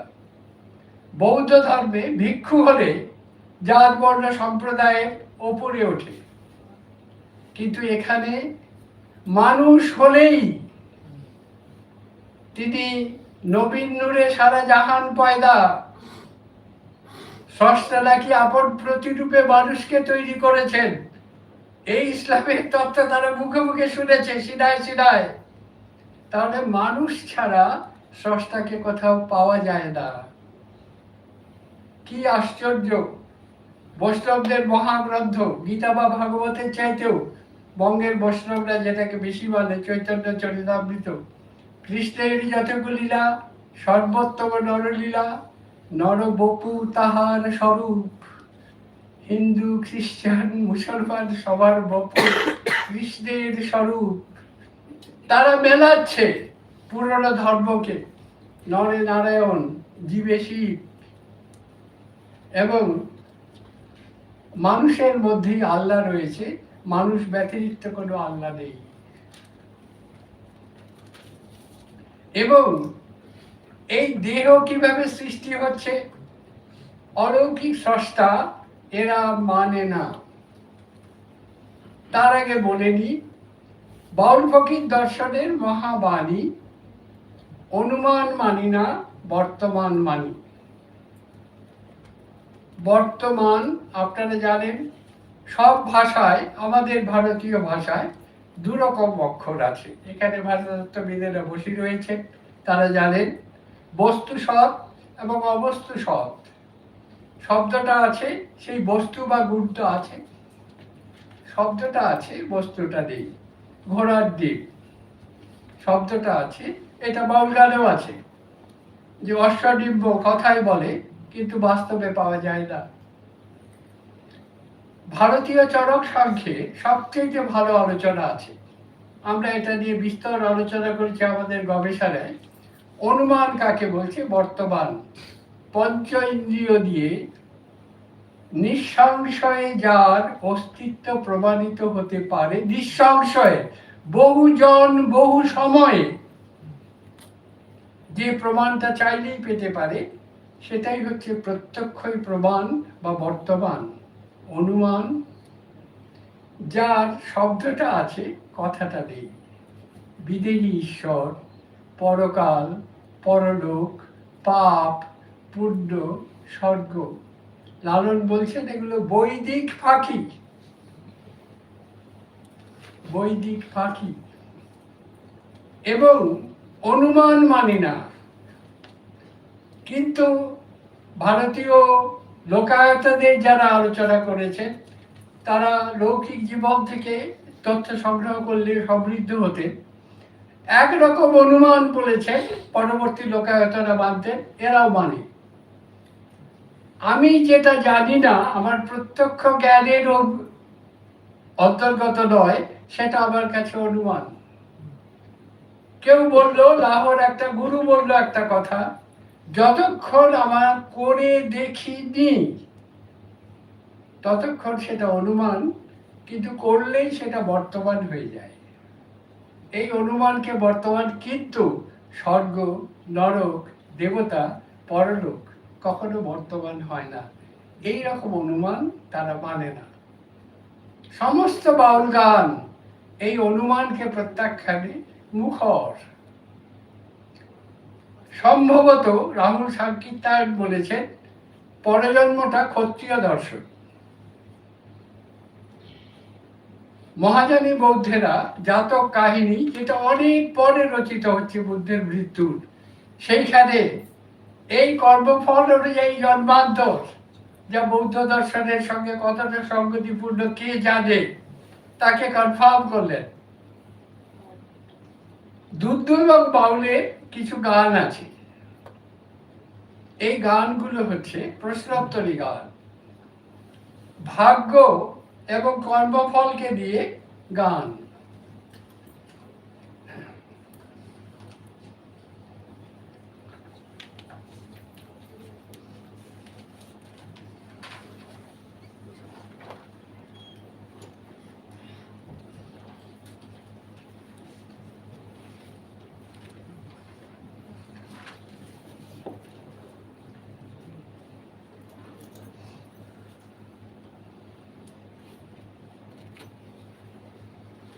আচ্ছা, তার আগে একটা মজার কথা বলি। বেদকে যেমন অস্বীকার করছে, কি অদ্ভুত, লিখিত কোরআনকে বাউল ফকিররা কি অসামান্য যুক্তিতে অস্বীকার করছে, সেটা একটু দেখুন।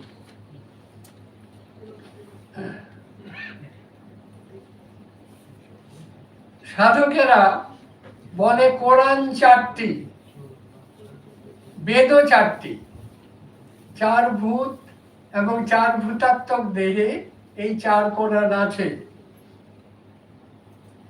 কাগজে লিখিত কোরআনকে অস্বীকার করে জালাল গান লিখলেন, মান্য পদকর্তা, তার বই বাংলা একাডেমি থেকে বের হয়েছে বাংলাদেশে। কেতাব তোমার কালির লেখা, চক্ষু বিনে যায় না দেখা, অন্ধ হইয়া রইলে একা, মানুষ থুইয়া পীড়িতের। তিনি বললেন, মানুষ থুইয়া খোদা ভজ, এ মন্ত্রণা কে দিয়াছে? বিখ্যাত গান।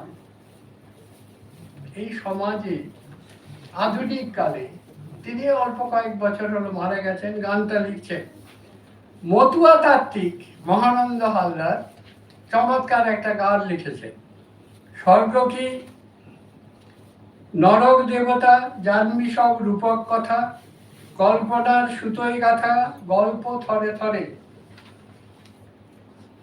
কিছু লোক স্বার্থের বশে পাপ পুণ্যের অলিক ফাঁসে বেঁধেছে সব নরে, উদ্দেশ্য তার শেষ পর্যন্ত নিজের ঝোলা রাখতে পারে। পদকর্তা দ্বিজ দাস, ওই গানটা আপনারা শুনেছেন, সিনবাজেটে রাখবো, এটা দ্বিজ দাসের লেখা, খুব বড় স্কলার, পণ্ডিত, কবি, গায়ক। তিনি জানালেন যে পুরোহিতরা ব্যয়বহুল ধর্মানুষ্ঠান করে মানুষকে নিঃস্ব করে দেয়। বেদ, কোরআন, বাইবেল আদি যত ইতি পুঁথি মানি বলেই এত দুর্গতি। মানতে মানতে শাস্ত্র, না পাই অন্য বস্ত্র, ঘটি বাটি লাঠি বেচে কর্মে দিছি বা দান। শাস্ত্রকে প্রত্যাখ্যান। আমি সময় কম, সুতরাং দ্রুত এক আরবি ভাষাকে এবং সংস্কৃতকে বেহেশতের ভাষা বলে অস্বীকার করছে। তারা বলছে লালনের প্রশ্ন ভয়ঙ্কর, একই খোদা যদি এগুলোর রচয়িতা হয়, বেদ, ত্রিপিটক, বাইবেল, কোরআনের ভাষা ভিন্ন কেন? এদের মধ্যে নির্দোষের ভিন্নতা কেন? তাহলে একজন ভিন্ন ভাষায় কথা বলছেন, নির্দেশ দিচ্ছেন, হয় না। দুটো ঠাট্টা করেই বললেন, নবী বঙ্গে জন্মালে কোরআন বাংলায় লেখা হতো।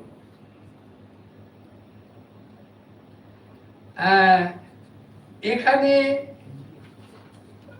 আমরা দেখতে পাচ্ছি ভাগ্য বিশ্বাস, নিয়তি এবং ভাগ্য বিশ্বাস, এই নিয়ে প্রবল বিতর্ক আছে।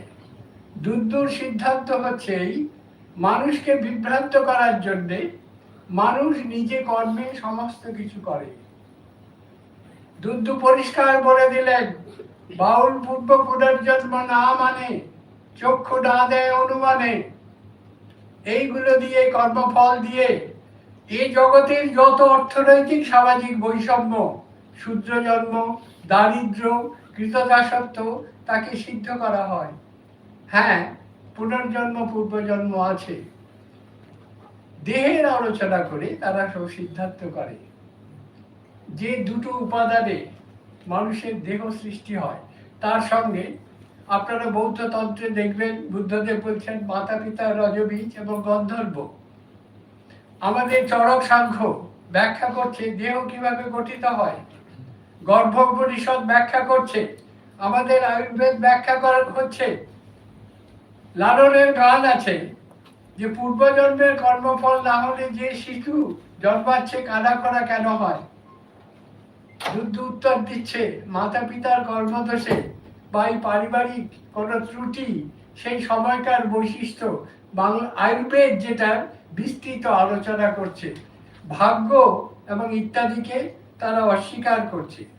সবচেয়ে বেশি আক্রমণ বাউল গানের, অন্যান্য তথ্যগুলো আমি বলবো না, বর্ণভেদ, সম্প্রদায় ভেদ। তারা দেহের উদ্ভব আলোচনা করে দেখিয়েছেন। চণ্ডীদাস যে গানটিতে বলেছেন সবার উপরে মানুষ সত্য, তাহার উপরে নেই, তার আগে 4টি লাইন আছে। আমরা বিজ্ঞানের পরিভাষা বোঝার চেষ্টা করে বুঝি, কিন্তু এখানে চেষ্টা করি না। 2 4 করি 8টি অক্ষর, 3-এর জনম তাই 11 অক্ষর যোগ করিলে একটি মানুষ হয়। মায়ের রক্ত লহু রক্ত গোস্ত পোস্ত, বাপের হাড় হাড্ডি বাড়ি মগজ, এই দুটো জিনিস যুক্ত উপাদান রজবীজ যুক্ত হলে 3 শক্তি সত্যতম রজ আবির্ভূত হয়। তাতে গঠিত হয় একটি নরদেহ, চৈতন্যের সর্বোত্তম প্রকাশ। রবীন্দ্র মনে করে স্রষ্টা এই জগতে আমাদের একরকম বেদান্ত মনে করে বিবর্তিত হয়ে চলেছেন, বিকশিত হয়ে চলেছেন। এই বিকাশের সর্বোন্নত স্তর মানুষ, তার চাইতে বড় কেউ নেই। জাত গোত্র অনেক মানুষের কল্পনা। লালন বললেন এগুলো তো অনুমান বস্তু রূপ নেই, থাকলে জাত হাতে পেলে পড়াতাম আগুন দিয়ে। দুদ্দু বলছেন এই জন্যে দেশের পরাধীনত্ব, ভারতবর্ষের দুর্দশা, এবং এর কোনো সত্য অস্তিত্ব নেই। আপনারা ভক্তি আন্দোলনে জানেন, যার ফলে অনেকে বলেন বাউলরা সমন্বয়পন্থী, বাউলরা সমন্বয় করে না। দুদ্দু বলেছেন হিন্দুদের যত মেকি, মুসলমানের যত ঠোকাঠুকি, সকলই ছাড়ো তো জেনে শুনে। রুমির সেই কবিতা কেউ কেউ পড়েছেন, এই কবিতাটা ভয়ঙ্কর। তিনি মুসলমান নন সেটাও ঘোষণা করছেন, পার্সি নন সেটাও ঘোষণা করছেন, তিনি কোনো দেশের নন, তিনি মানুষ, এই একটা পরিচয়। এবং যারা জাতপাত তৈরি করেছে, মানুষকে বিভক্ত করছে, তাদের বিরুদ্ধে শত অভিশাপ, এবং তার বিরুদ্ধে বাউল ফকির জীবনচর্যা এবং ধর্ম। অর্থাৎ আমাদের প্রচলিত সমাজের জাতি বিভাগ, বর্ণ বিভাগ, পারলৌকিক কর্ম ইহলোককে অবজ্ঞা করে তাদের বক্তব্য পরলোক বলে কিছু নেই। এমনকি লোকায়তদের সেই বিখ্যাত প্রশ্ন, লালন বলছেন যে মুর্দার নামে ফয়তা দিলে পায় কি সেখানে? চারবাক বলছেন যে পিণ্ড যে তুমি দিচ্ছ সে তো একটু দূরে আছে, সেটা কি পায়? লালন বলছেন পায় না। এই ইহদেহে মানুষ সুখ চায়, শান্তি চায়, বাঁচতে চায়। এই ইহদেহে সুখ শান্তি বাঁচার প্রতিবন্ধকতা হচ্ছে আমাদের প্রচলিত সমাজ এবং প্রচলিত ভাববাদী ধর্ম, তার ব্যাখ্যা। এই ধর্মকে তারা ব্যাখ্যা করছে, পাল্টাচ্ছে, অন্যরকম ব্যাখ্যা করছে। আমি শেষে একটা শুধু জায়গা পড়ব।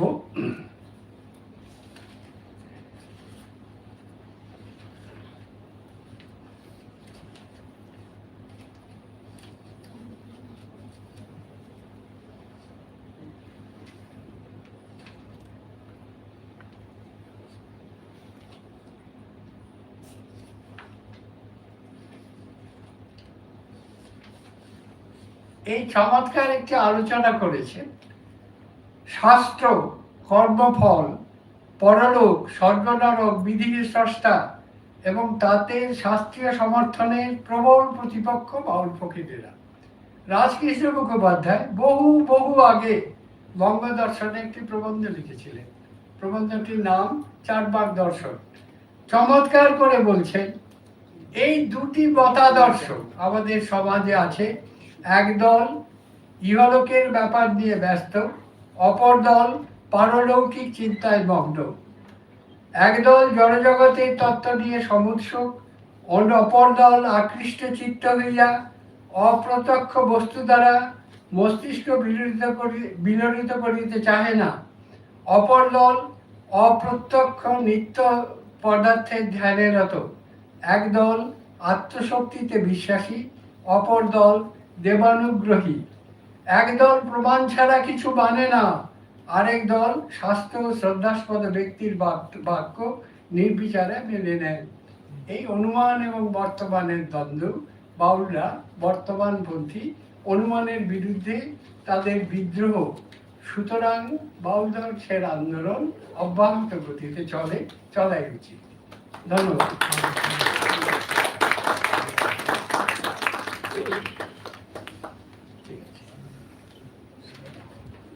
আমি এখানে বসবো না?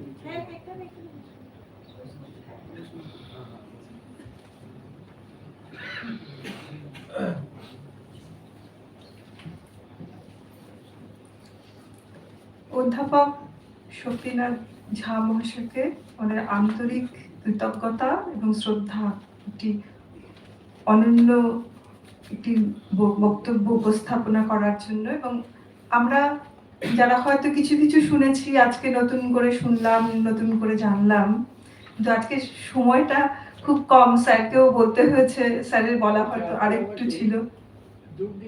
হ্যাঁ হ্যাঁ হ্যাঁ, অবশ্যই।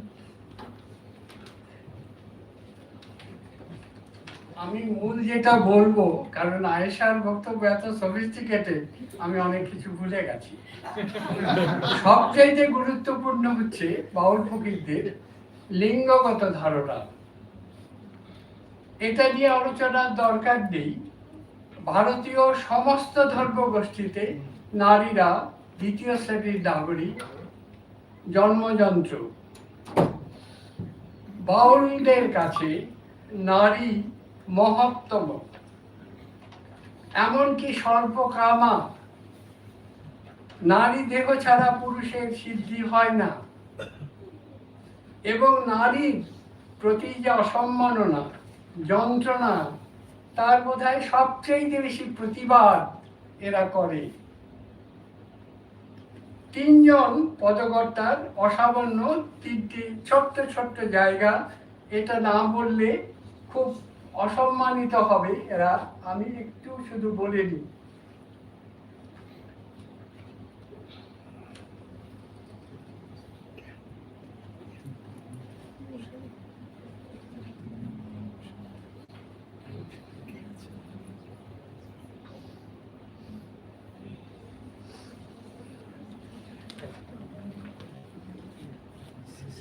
ইসলামের নিরঞ্জন শব্দটার শেষ অর্থে শাক্ততন্ত্রে নিরঞ্জন আদি শক্তি। আমি অন্য ব্যাখ্যায় যাচ্ছি না। বৌদ্ধ ঐতিহ্যে নিরঞ্জন আছে, মঙ্গল কাব্যে নিরঞ্জন আছে, ধর্মমঙ্গলে আছে, নাথ সাহিত্যে আছে, নানকপন্থীদের মধ্যে নিরঞ্জনী সম্প্রদায় আছে। কিন্তু শাক্ততন্ত্রে, এমনকি অভিনব গুপ্তের রচনায়, তিনি শক্তি, তাকে কেউ প্রকাশ করতে পারে না, তিনি নিরঞ্জন। চমৎকার করে মুসলমান সমাজ আগত পদকর্তা লিখছেন, নূরে নিরঞ্জন করলে সৃজন, তাইতে তোমার নাম জহুরন। তুমি একভাবে হও পঞ্চজন, সৃষ্টি করলে পঞ্চ আত্মা। কে বোঝে মা তোমার লীলে, আদমকে গঠলে নিরালা। আদম গঠন তিনি করেছেন, বলে না কেউ গুপ্ত কথা। দুদ্দু চমৎকার করে লিখেছে। দুদ্দু লেখাপড়া জানতেন, ইংরেজি জানতেন, সংস্কৃত জানতেন। পুরুষ নির্গুণ ছিল, প্রকৃতি জীবন দিল, তাহাতে সগুণ হলো সাংখ্যের বচন। প্রকৃতি সৃষ্টির আদি, প্রকৃতি ধরে পুরুষের সিদ্ধি, তাইতে প্রকৃতি সাধিক সৃষ্টি জীবন। হাসন রাজা লিখলেন, হিন্দুয়ে বলবে তোমায় রাধা, আমি খোদা। মোল্লা মুসল্লিয়ে শুনিলে দেয় বাধা। রাধারমন লিখলেন, নারীর কত গুণ। দুদ্দু লিখলেন, ধারণ পালন কর্তৃ মাতা, পুরুষ শুধু শুক্রদাতা, আর কিছু না। পাঞ্জুষা চমৎকার একটা কবিতা লিখলেন, মেয়ে মেরো না রে ভাই, মারলে গুরু মারা হয়। আল্লাহ যিনি নাম রেখেছেন প্রভু চৈতন্য গোসাই। সমাজ এবং শাস্ত্র নারীকে হীনবর্ণে চিহ্নিত করে। দুদ্দু বিলাপ করে বললেন, বৈদিক ধোকায় কভু তারে নাহি চিনি রে, দুদ্দু রচে তার কাহিনী মুক্ত করে। এরা মনে করে ইউরোপীয় লিঙ্গ বিভাজন ভুল, সমস্ত দেহই উভলিঙ্গাত্মক। মাতা পিতার রজে বুঝে যে গঠিত নারী এবং পুরুষ উভলিঙ্গাত্মক, একই সত্তা। সৃষ্টির জন্য লালন বলেছেন, তুমি প্রকৃতি হও। মানুষ পূর্ণ বিবেক আছে এবং তার পূর্ণ অধিকার আছে, বরঞ্চ গোটা বাউল ফকির সাধনা দেহের পূজা, সেটা নারীর পূজা। কামবীজ কামগায়ত্রী দিয়ে কলেমা শাহাদত দিয়ে তারা এই উপাসনাই করে। ধন্যবাদ, আমি ওদের সময় নিয়ে